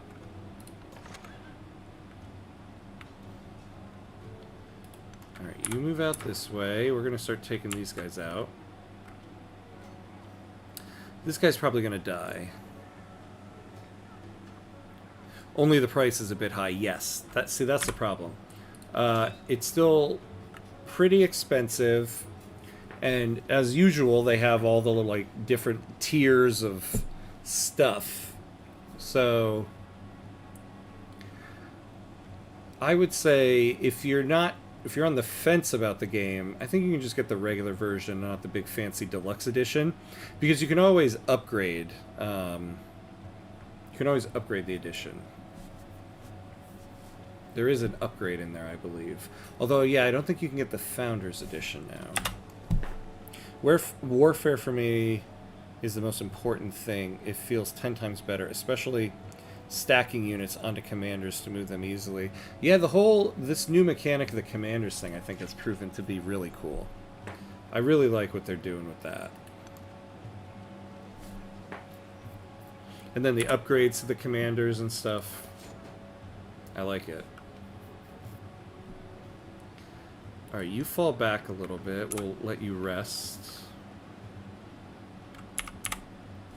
So I think my next chariot guy will send out this way. How much longer, though, till we befriend these people? Yeah, let's increase it. See, that's the thing. I might not have to disperse them now, because in 2 turns we're going to be friendly. What I really need to do is find Catan and start befriending them.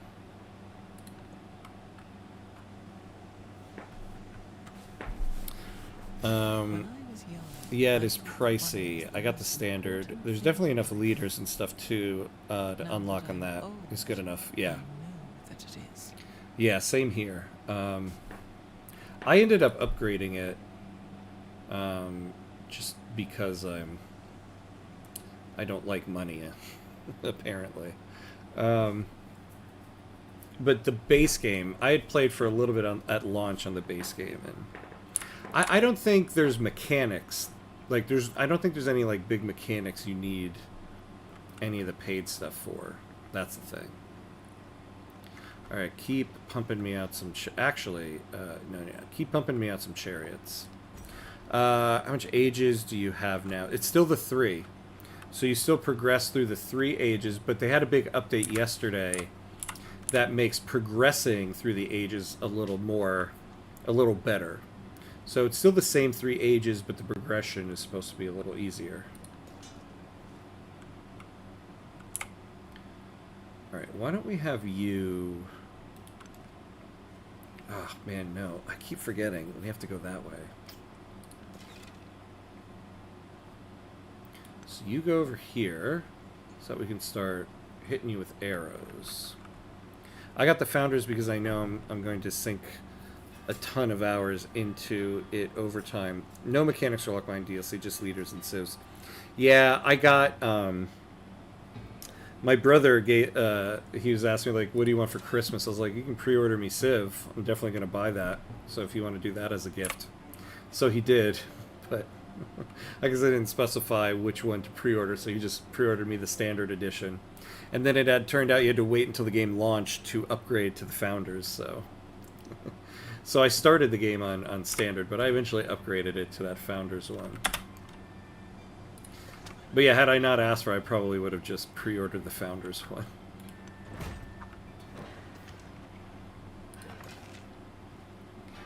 Alright. And you get the rest of them there. You get them. So I think we're starting to make headway here.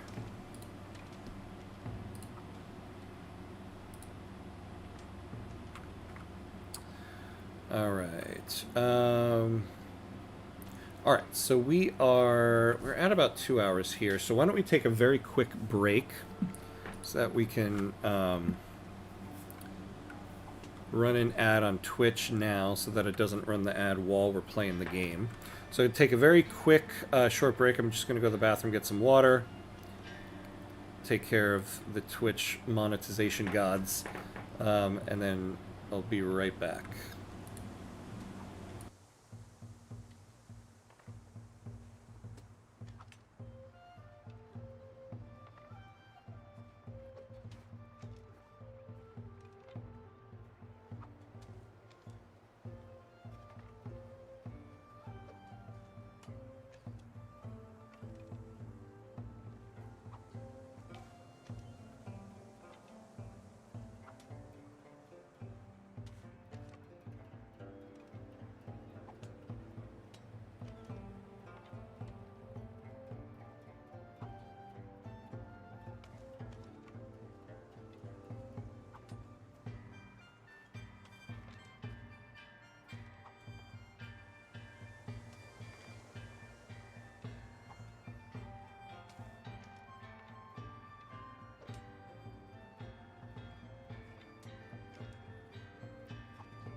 Whoops, we're back.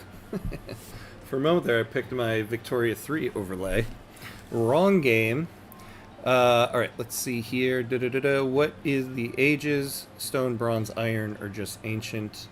Next medieval, and then what? Oh yeah, and then we have down there, yeah, antiquity, exploration, modern.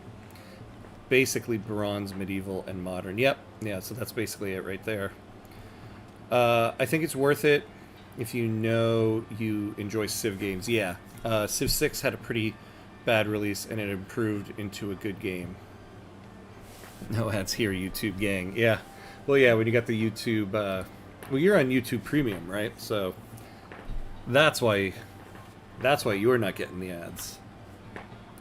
Same thing on Twitch if you have, what is it, Twitch Turbo, or you're subscribed to the channel. I think the ads never play then. Okay, you rest. Alright, we've got another Mr. Chariot Man over here, so you go over here. We'll run you up this way. Interesting they haven't moved this guy at all. I don't remember YouTube having that many ads on live stream before Premium, but maybe that's changed now. Yeah. There definitely are ads, but in the live streams I've watched, I don't know if there's a lot. I mean, there's definitely less than Twitch. Twitch has... I think Twitch is hurting for money more.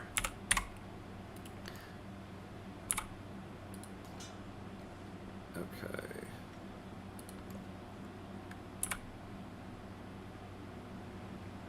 But I've definitely had quite a few live streams on YouTube I've watched where, like, I post a question in chat, and then I can see, right as the streamer's like, oh, about to answer it, ad. But that's the problem everywhere online, not specifically YouTube. Alright, you go back here and rest yourself. I can't handle Twitch giving me like a 5 minutes of ads before I even start watching the stream. It's so annoying. Yeah, that's why I have tried to structure my ads on Twitch to disable pre-roll, because I hate pre-roll ads as well. And so I have one run of mid-roll ads and then one run of ads when I take a break, and if I do it that way, I basically bank up enough time to disable pre-roll ads completely. You may not get much done with these damn barbarians. Yeah, I know. But, oh wait, have we befriended? See, that's the thing. If I can befriend these guys... Alright. So these guys aren't going to attack us anymore. Good. So we're done with this. So what we're going to do is, I'm going to run somebody out this way to find that other city and start befriending them. Oh, thank you, thank you. Alright, so we don't have to attack these guys now. We've taken them over. So I think we can finally go back to to developing our cities. Oh, let's do a market, because we are not generating nearly enough money. So we'll put you right on... So where would we get the best adjacency bonus? +1 gold for each adjacent coastal terrain. +1 gold for each adjacent navigable river. Ah, so if we could go right here, that would be nice. Although we'll get +3 over here. So let's do them over here.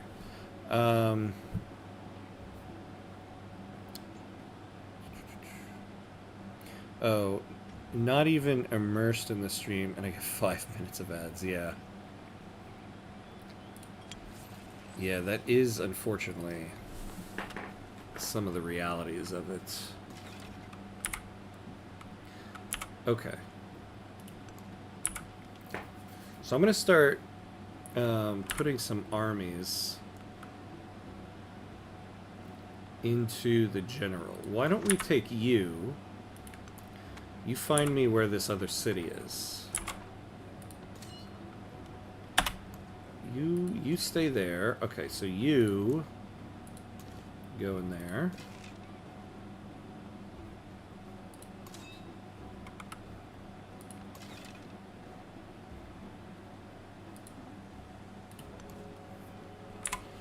You go down there.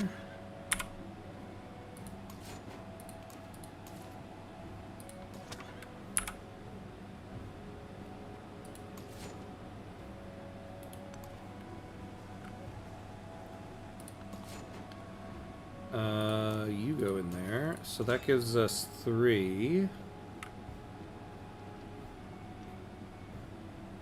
I would like to get another archer in there. Alright, so we'll wait on that. And then you come down here. Yes, the war for Pompeii has been won. Well, pretty much. I don't think we'll have to fight it at Pompeii anymore. We still have to find that other city and start befriending them, so that they stop attacking us. Yeah, see, like, we're still gonna get these guys. They must be down over here. Just now really behind on actual development. That's the problem. They delayed us just so damn much. So much.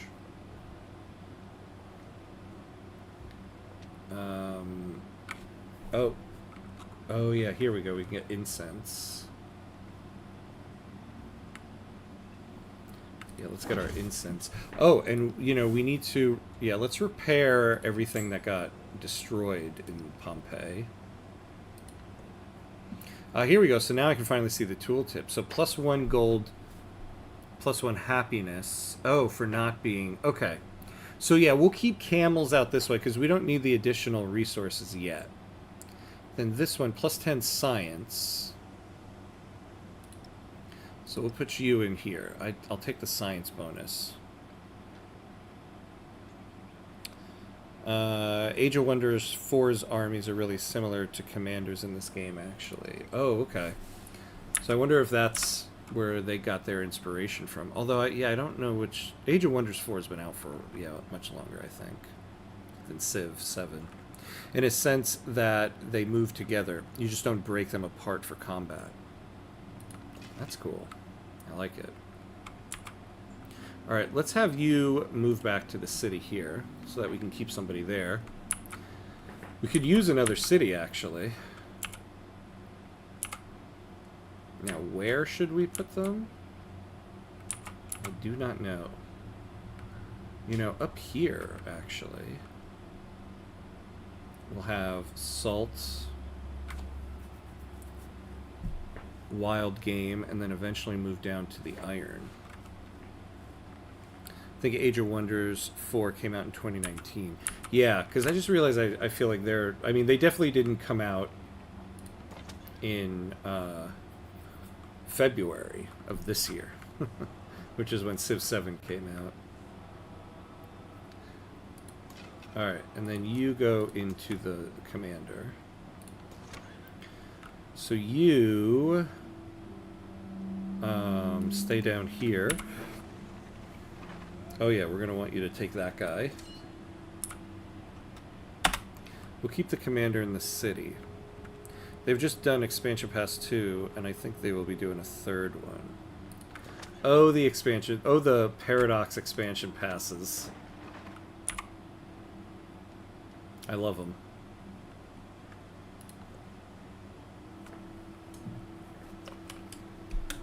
Oop.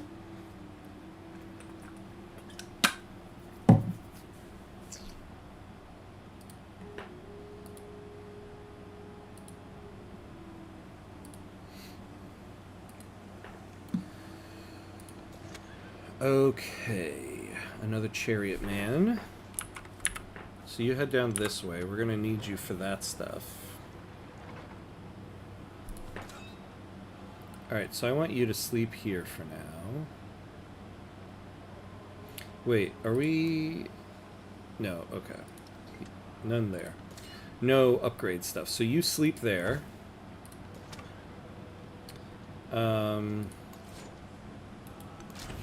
You attack them.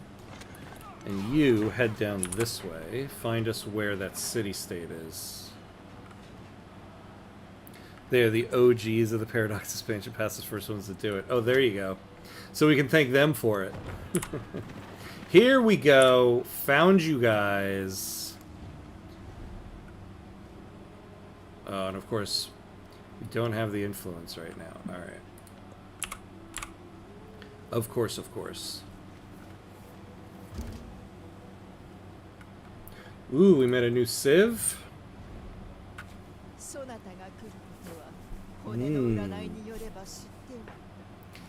Himiko.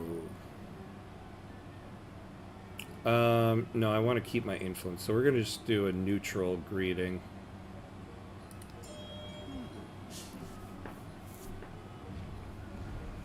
So, we won't do anything yet. Oh, you know, I haven't been actually looking what Civ these guys are. So, the Khmer. Genghis Khan is the Han Civ. And these guys are the Moria. Okay. So you head down this way. Help us out if we get more people coming up there. LMAO. So they attacked you even though Ashoka is right there. Yeah. Oh yeah, look at that. What the what was that about? I didn't notice that. I will remember that. I bet he was influencing them to attack you. Oh, you are right about that. I bet that's what happened there. Although it doesn't look like he's their suzerain yet. Have you played any multiplayer? No, I haven't dived into that yet. I do feel like I need a little bit more experience in this game before I dive into any of the multiplayer stuff. Because I played it quite a bit at launch, and I was a little iffy about it, and then I put it down for a little bit because I just kind of got wrapped into other games. So I'm back into it now. I need to hone my skills before I get demolished in some multiplayer stuff. Actually, you know what? You stay there. We're going to keep these guys here. Now that we know where the city is, we'll just keep you there and alert. And you can do it to them. He doesn't have to be there. So, oh, he doesn't have to. Okay. Good to know on that. So you start heading back up this way. You know, in all that, too, I forgot we need to get a scout back. We're not scouting because we lost our scout. You can incite a raid. He can incite a raid on you no matter his diplomatic position with them, and you can do the same to him. Yeah. Well, we'll hold on to our influence for now and try to suzerain them, because it doesn't look like he's gotten them yet. Alright, Archer, you stay alert in there.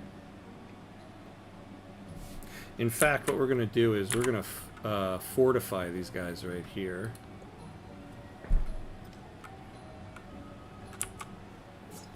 An army is a miniature of the society which produces it. Alright, so now we went all in on military social policies, so we should get this. We don't need drills anymore. We don't need this one. Yeah, let's do conscription. Increase the gold that we have. Because we need to develop Pompeii, and we just don't have the money for it yet. Emissaries from Guardium have arrived and pronounced that the Roman Empire deserves all glory and respect. To honor the friendship between two peoples, they present a generous gift. Ah, plus 33 gold. So we could purchase another settler now. Alright, is there... What are we doing here? Oh, yeah. We're resting a merchant. Now we can finally do something with that. Construct any wonder, mathematics, build an academy, and slot 7 resources. So, let's go for... Oh, gain a free infantry unit in new settlements. Let's do that, because we're going to found one fairly soon here. Alright, this chariot, you go towards the border. You heal up.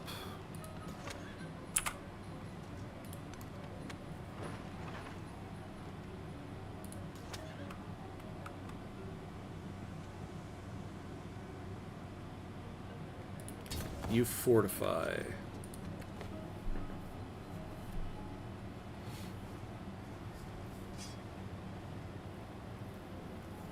So we need to get to 215 to start befriending that other city. Alright, we should get going on walls, too, at some point. I mean, there's just so much we have to build. We're behind on stuff. So the barracks, +1 production for each adjacent resource. +1 for each adjacent wonder. Land units trained in this settlement will spawn at this building's location and plus 10% production towards them.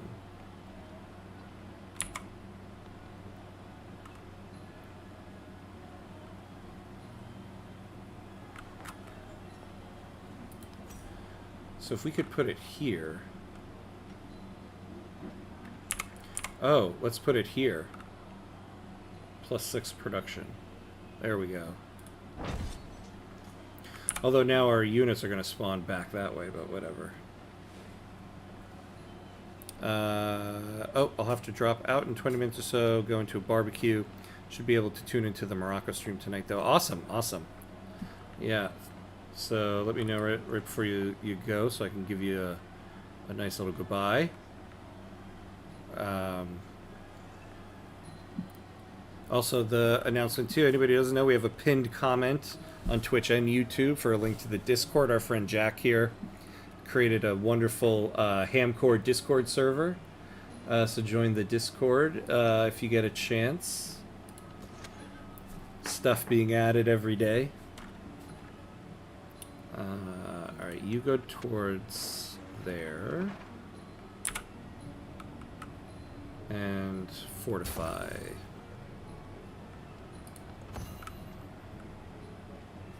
Oh, I should have built the settler. Or purchased it. Oh, it's 180 for that. Okay, good. So we'll do it next turn. Alright, you come up here and start resting. Well, we've certainly got a military now. I can definitely say that.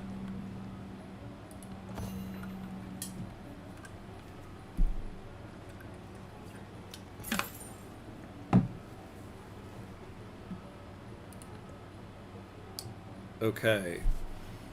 Allows the construction of the Emporium unique improvement. The Emporium provides +2 gold. +2 gold in cities if they have at least one resource assigned to them. Cannot be placed adjacent to another Emporium. Gold buildings receive +1 gold for every city-state you're suzerain of. Gemstones receive the Lapis Lazuli resource in the capital. Lapis Lazuli provides +4 production and +5% gold. Ooh. See, I kind of like this Emporium thing, but yeah, gemstones. And it gives us another resource to slot in. Freeholders, +5% gold for every city-state you're suzerain of. Or 5% gold. 5% trade route range. Oh yeah, our merchant. Wow, I keep forgetting. No, let's do the gemstones. Alright. So we got 2 there. We gotta slot 7 of them. Alright, so let's move.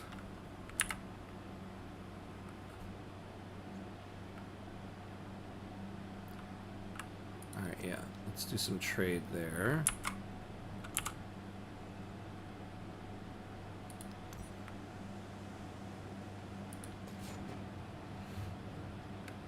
Same with you, just fortify the border. Not dealing with any problems in Pompeii again. Alright, we've got you back.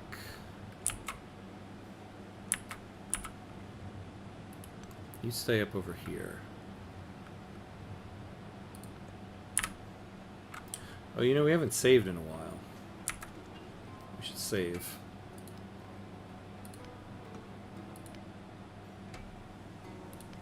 Alright.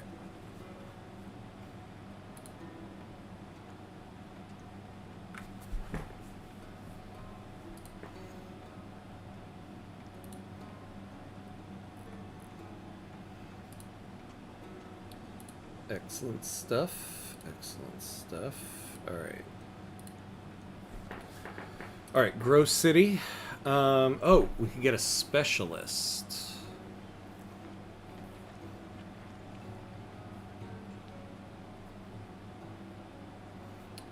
So maybe we'll put one in the city center there. Oh no. Gain 0.05 gold, we do it there, but we'll lose 2 happiness. Or +1 production. Let's get the gold. So we'll put them over here at the market. Okay.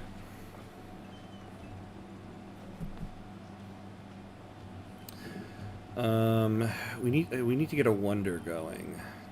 Gate of all nations, +2 support on wars. Terracotta army grants a free army commander when built, +25% army experience. The mausoleum at Halicarnassus. The first time a cavalry unit is destroyed, it respawns in the closest settlement you own at +25% HP. Ooh. That sounds great. Trade routes cannot be plundered. All tiles in this city that are adjacent to the coast and eligible for walls receive a wall. Given what we just went through, I kind of like this one, actually. But +2 support on all wars.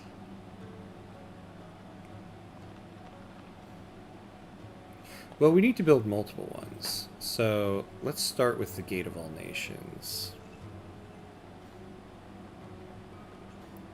Which one? Which one's the new one? The cavalry one. Yeah. Yeah, I feel like I hadn't seen that before. It kind of sounded like it was new. Yeah, I mean, this is to the units destroyed and respawns. We're gonna take that. So must be placed on flat terrain and adjacent to a coast. Okay, do it here then. So we'll get ourselves a wonder. So we'll get us past that.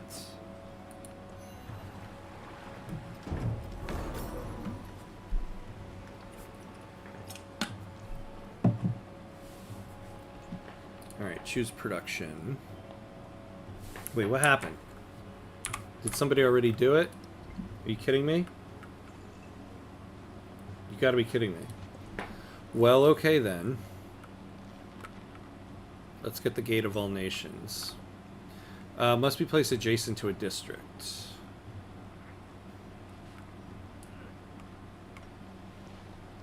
So we'll get +2 gold here. But we might want to save that for a different building that's going to get more of an adjacency bonus.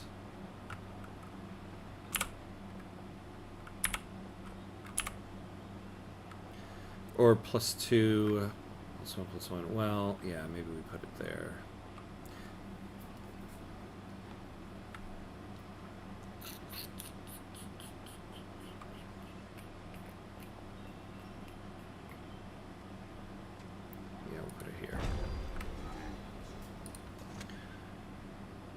Alright, same thing.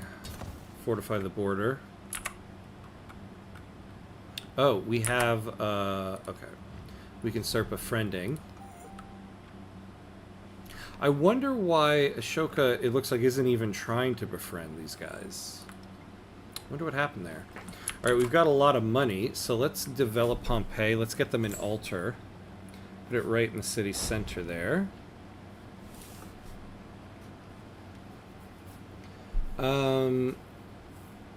Let's see, a resort town.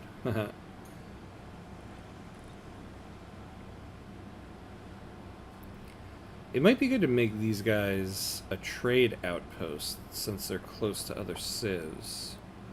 +2 happiness to each resource hut and +5 trade route range. Yeah, we'll make these guys a trade one. +5 healing to units, so this would have been good during the Pompeii Wars. No, we'll make this a trade outpost. Gotta drop out of the stream. Oh, okay. We'll be in the Vicky stream tonight, though. Awesome. Thank you, Jack. Always good to see, as always. Whatever that sentence was. But yeah, I'll see you this evening. Have fun at the barbecue. I'm jealous. I wish I was going to a barbecue. See you next time, friend. You will only be able to focus this, choose this focus or growing town until the next age. Yeah, we'll do that. Trade outpost. Alright, you just stay alert right there.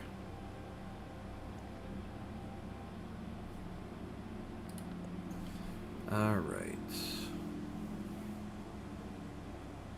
It's better to make it an urban center. Well, we're going to make another... oh, I can't look at the urban center now. I'm going to have another settlement. But currently, I can't reach any other cities for trade. So I'm hoping that by increasing their trade range, we'll be able to reach Ashoka down here. then can build better buildings in it. Yeah, I'm thinking the next one, the next settlement we put, will focus it as an urban one. One that's a little more secure up here. See, I hope Pompeii lives to see the end of the stream. Yeah, hopefully, hopefully. see you tonight, friend. Ah, yeah. See, now we can reach this place. Yes. So let's do that.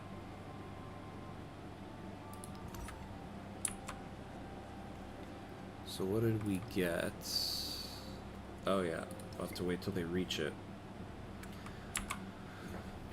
Alright, so now, how much do we need to save up to purchase our settler?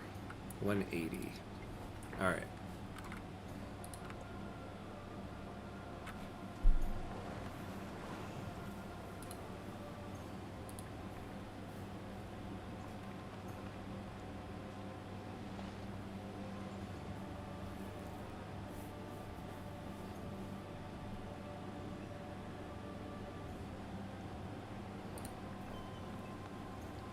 Okay. Oh, yeah, this guy over here. So let's get you back. We don't have much over here, but let's get... Oh, yeah, let's get you back over here, because I want to get a settlement up here, and we'll have you escort them.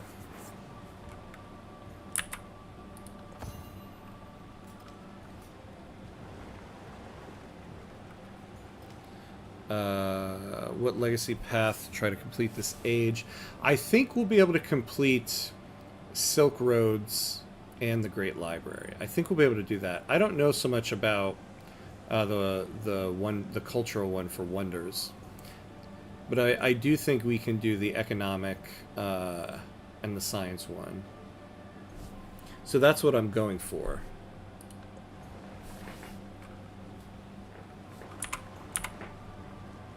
Those who steal from one person spend their lives in shackles and Yeah, chains. so gain a free interest plus Those one who steal settlement from limit. people in purple and gold. So I food, gold, and culture in towns without a growing town focus. Perfection oh. is achieved, not when there is nothing more to add, but when there is nothing left to take away. Alright, so I kind of want this one, because now Pompeii doesn't have the growing town focus.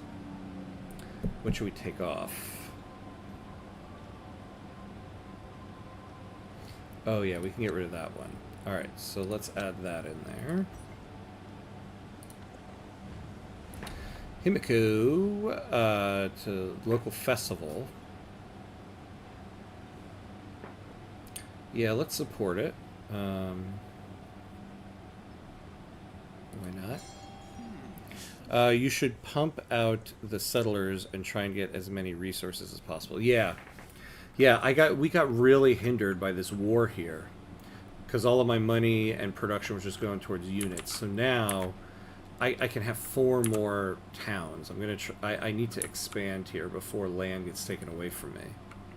So that's the hope here. Mathematics. So that's what we're going to go for.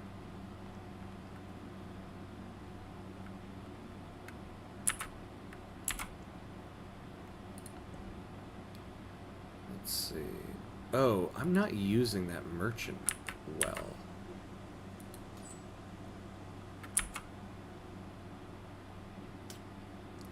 Okay, yeah, no.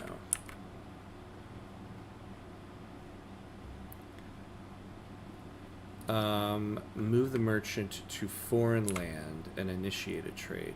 Does that work for...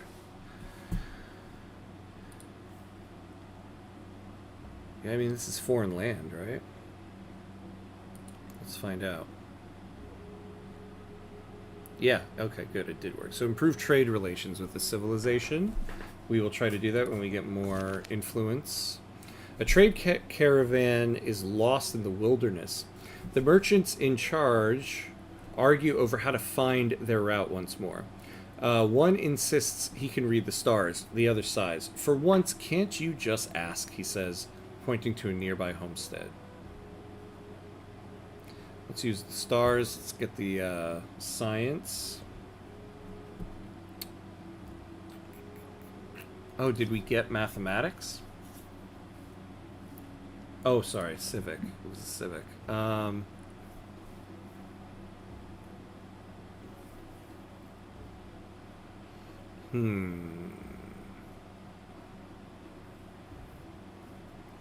City Guard +3 combat strength to fortified districts.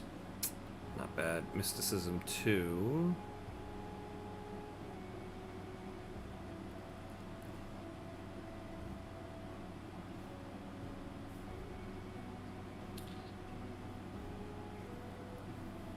+2 gold in the capital for every town you own.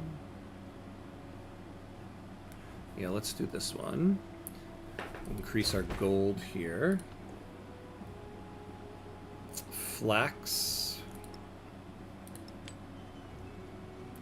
And then another bonus. So that gives us 1, 2, 3, 4, 5, 6. So when we get one more, we'll put the camels in there. And that should give us Silk Roads 4. Let's see. So we're friendly with Genghis Khan. How much are we going to need to improve trade relations? 37. Alright, so we'll build up to that. When we get to 180, we'll buy another settler.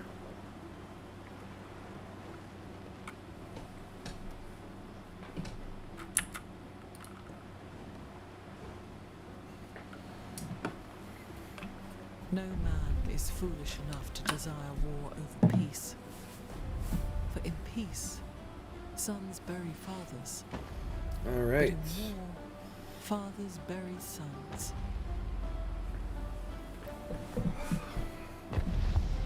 Excellent. Looking good. Alright, so now we need another wonder, it says. Oh boy, here we go. The crisis has started. After the rains, harder and heavier than before, unusual verdure covers the fields. Rats and mice follow, and farmers who smiled at their earlier fortune now crease their brows in frustration. And worse, at the fringes of the land, illness spreads. Alright, so you make us a settler. Alright, so healing cults.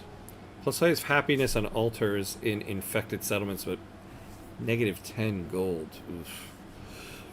Or prognosis. +2 science on science buildings in infected settlements, but -4 gold on science buildings. I guess we'll take that. Because we have 2 altars, that's going to be a lot. Yeah, so we didn't lose that much there. And now we can also purchase a settler.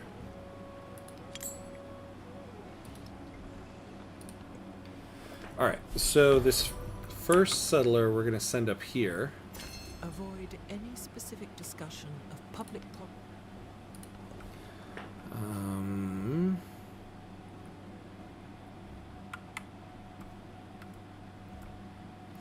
Kind of want to do public life. We'll do that. So the first settler is going to go up here. The next one, oh yeah, send out around here.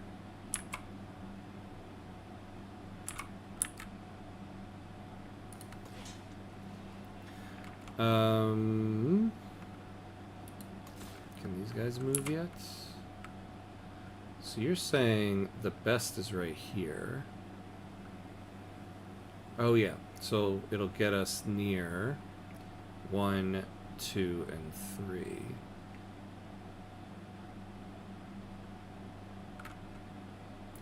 The one would think this one over here is better. No fresh water. Yeah, no fresh water. Why would it recommend that? Regional strong yields with 3 tiles. Coast and abundant resources, but I think this one over here would be better. So you go up there, and you stay with them.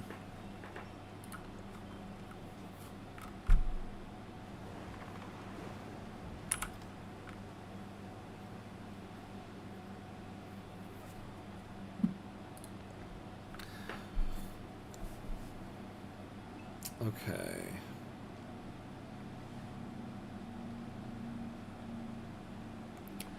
Production on clay pits, mines, quarries.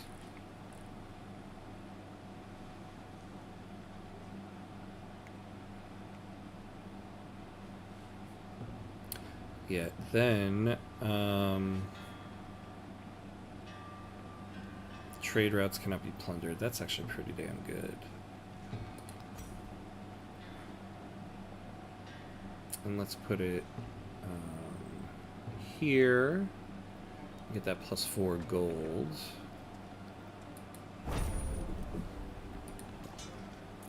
Alright, go up that way. And follow them up. Now, you are going to head out over here.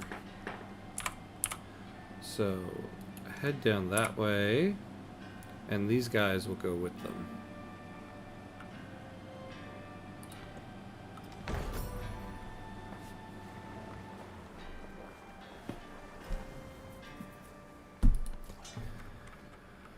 Alright, so, yeah, you're gonna go up there, and you're gonna go up there.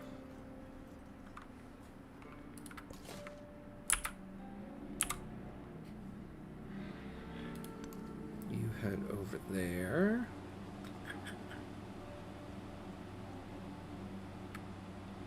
Oh my god.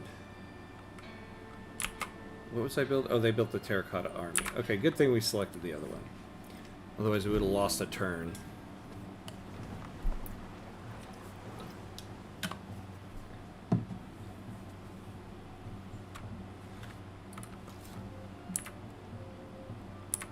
Alright, so where do I want to actually send this guy? If we send them here, we'll get two access to 2 of these golds. We get tin, and then possibly some rubies. Yeah, so I think we'll go right here. So you head to that tile. And you head to that tile.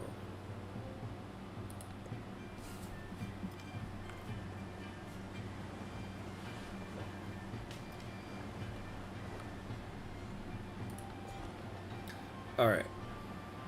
Let's get more specialists. Who would be the most helpful? Yeah, we'll do it in the capital here.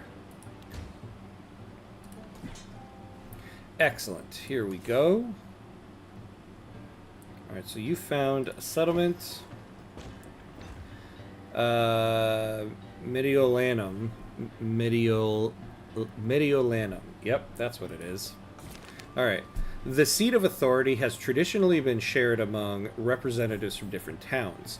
But some have begun to argue that those who live in the capital are better poised to delegate issues to the rest. And their voices are growing louder. Plus 10% production towards constructing buildings. Or plus 15% production towards constructing buildings in Roma. Well, we only have one city, so there we go. Now, can we construct an altar? No, we need 200. Okay. But we can grow. We can grow, so let's get ourselves... Oh, yeah, let's get ourselves some salt.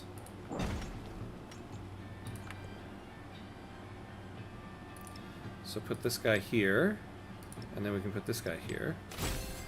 Silk roads! We earned us some silk roads.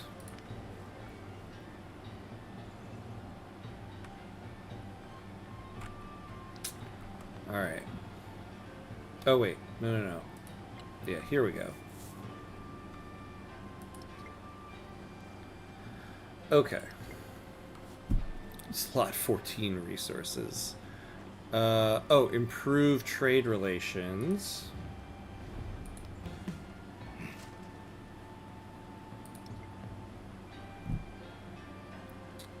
We need another wonder, and then once we're done with mathematics, we can start doing an academy. Oh, we can upgrade warriors now. Alright.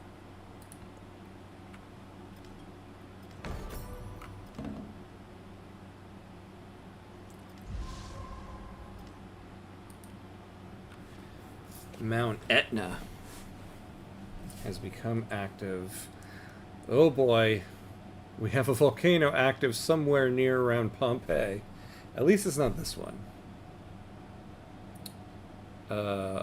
Volcano Vulcini, yeah. The Houses of Healing.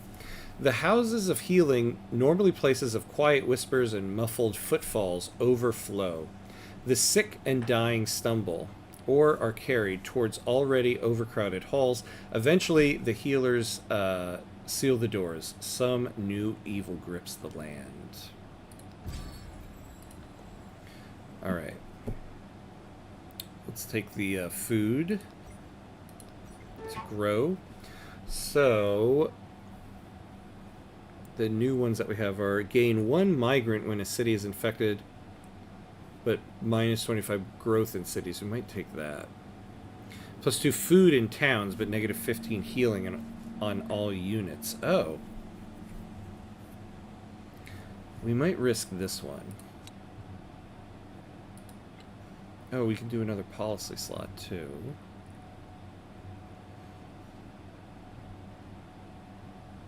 Oh, yeah, we never replaced our scout after they died. We should get a scout.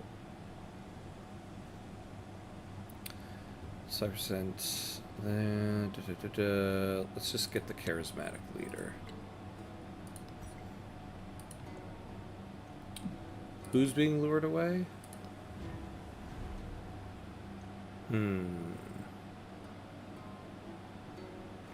Alright. Oh, so next turn we'll add more support. Alright. This legion. We got 2 of you here, huh? We don't need to keep 2 of you here. So why don't you go back to the capital? You just stay alert in the city there.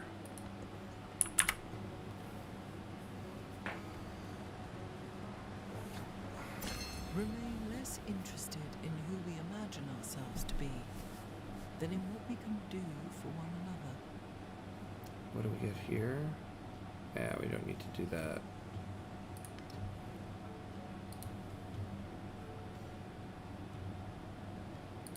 Alright.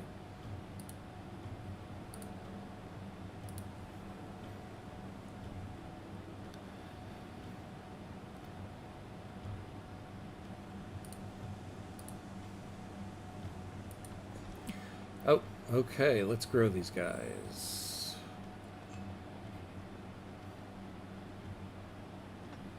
Yeah, let's get you a woodcutter. Alright. Entertainment. +2 happiness in all settlements. That's pretty good. But let's get citizenship for now.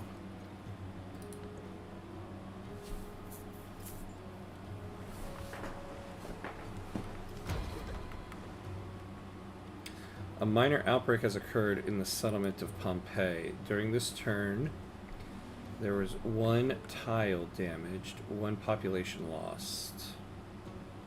Hey, Maximilian, hello, hello. Roman Franklin, that's right. That is right. We got a little bit hampered on this start today. There's a massive war for Pompeii from these 2 independent powers that were attacking the hell out of me, so we kind of got delayed there. but we're okay. So we're getting near the end of the stream for today. Got about 10 more minutes, but we'll see how far we can get. We're in the crisis portion now. So we're nearing the end of we're nearing the age transition, though we probably won't get to it before the end of this episode.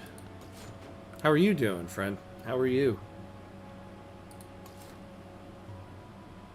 Alright. Yeah, we're gonna found a settlement here. Ostia.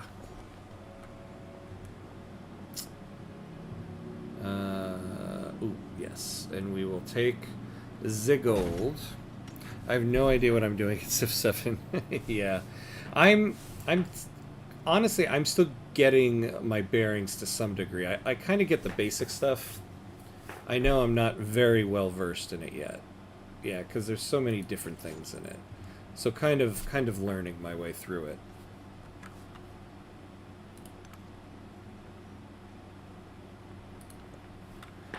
And then there was a big new update they released yesterday, which kind of changed things up. Alright, so you just stay alert here.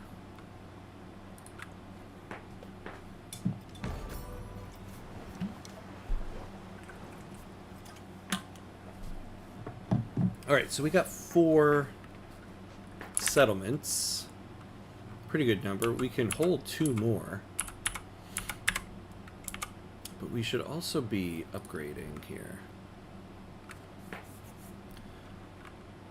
Settlement is in unrest.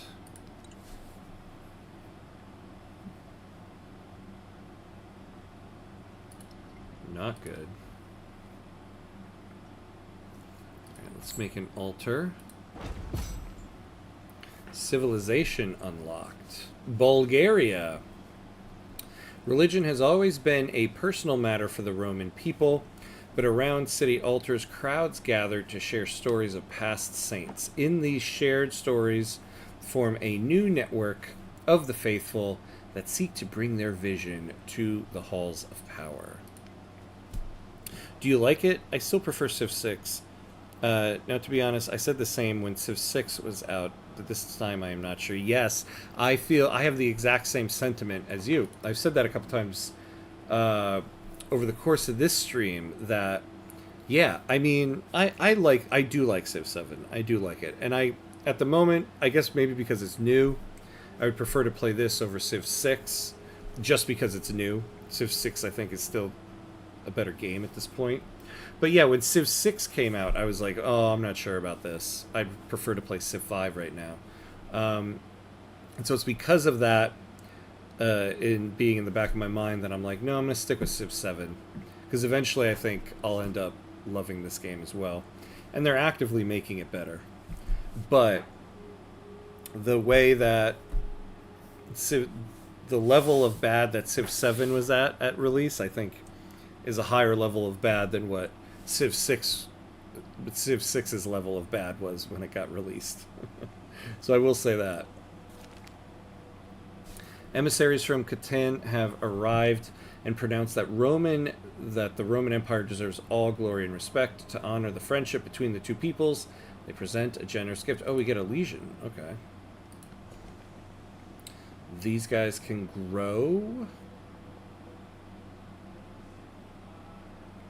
So we'll take... we'll take this one.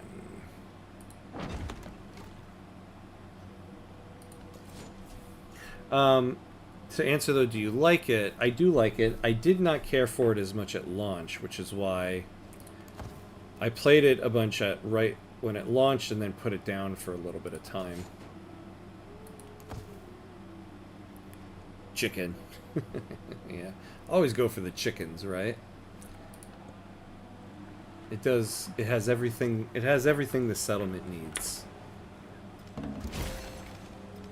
Yes, here we go. There are to be seen at this day certain ruins of the city walls. Bursa. I love the way that they do these wonders being completed animation here.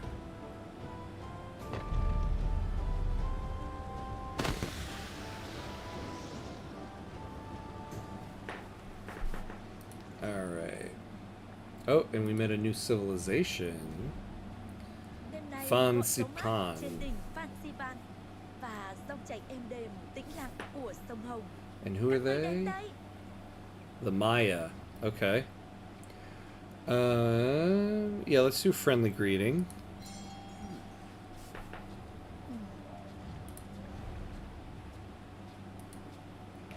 And do we want to do anything else with them?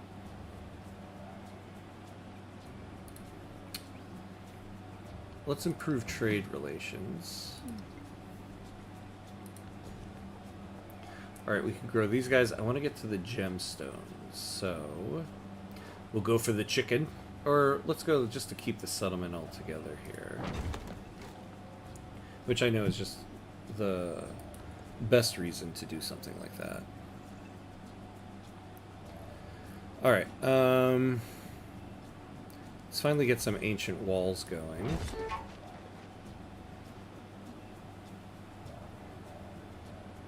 Oh yeah, I did want to look at... Let's see... Is there anything I want to unlock?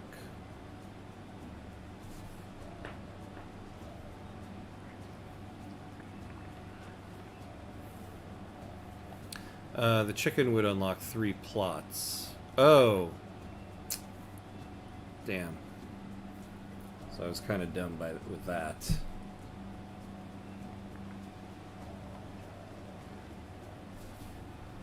Oh, wait, can I not unlock the... Improve 3 iron and build 5 walls.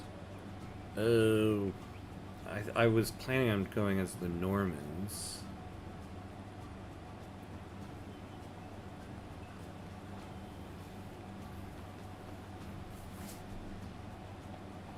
Oh yeah, I guess I could be the French.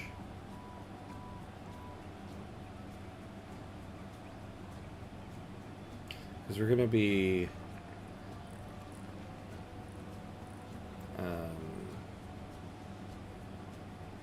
we're gonna be advancing fairly soon. So if I want the Normans, improve 3 iron, build 5 walls. Improve 3 iron. Well, I know... Oh, we have the one here. I thought we had another one. I don't even think... Oh, yeah. I don't even think we have 3 iron within our borders here. Okay. Yeah. Trailing in tech. Trailing in everything. We got delayed heavily. Alright. Yeah, you stay frosty right there, and you stay classy. And you stay classy there. Yeah, all these units I ended up building. Oh, actually, I should send a couple over here.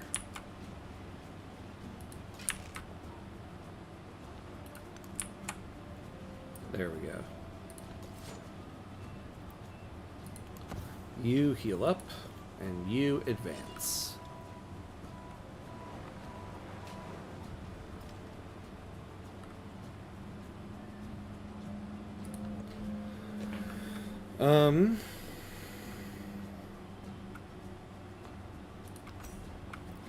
Yeah, where can we build this blacksmith?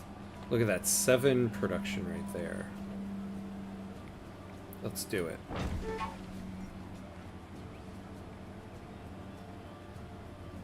Okay, a trade opportunity. Bach. Part of the Maya Empire is overflowing with valuable commodities and 4 resources. Thriving markets are a sign of thriving societies. To strengthen our own, we should dispatch a merchant. Yeah. We'll be right on that. You can go Normans if you play... That's what I thought, right? I've always had the Normans before. But suddenly when it was like, oh, you got to do this stuff, I was like, wait, is it not guaranteed I can have them next? I wasn't sure. I guarantee you can continue as Spain or Normans by just starting as Rome, unless you messed with the settings. No, I didn't mess with any settings. Good. I thought that was the case, but seeing the unlock conditions, I was like, hold on a second here. Ooh, the hollowed land. Villages sit empty and lifeless. Grass pokes out of thatched roofs, and a tree sprouts from a threshold, with only a glint of bone tangled in the roots to show that once this was a place of human habitation. The few travelers pass by without a glance. These sights are commonplace. Alright, what are we going to choose here? Yeah, I think I might choose this one. +5 happiness in infected settlements with a commander station. The -5 happiness. Yeah, we have a lot of altars. We'll choose this one. Well, alright. Unfortunately, we have reached the stopping point for today. So, yeah, pretty good start. We restarted the run from last week since there was the new update that came out and you needed to start a new save in order to get all the fresh new stuff. So that's going to be it for today. So, the next time I'll be on will be this evening. We're going to continue the with Victoria 3 with our Morocco's Modern Life stream. So that's in about 7 hours from now. So between 8:15 8:30 p.m. Eastern. Yeah, so that'll be it. Thanks for hanging out for a little bit, Maximilian. Good to see you, as always. And everybody else who's watching, thanks for watching. We'll be continuing this run in Civ VII next Wednesday starting at 10:30 a.m. Eastern. So mark that on your calendars. We have a Discord now, so you can join the Discord to get alerted to when I'm coming back on. So there's a pinned comment on Twitch and YouTube for it. So join the Discord if you haven't already. Always good. Thank you. I appreciate it. Yeah, so that'll be it for today. Thanks for watching, and as always, be awesome.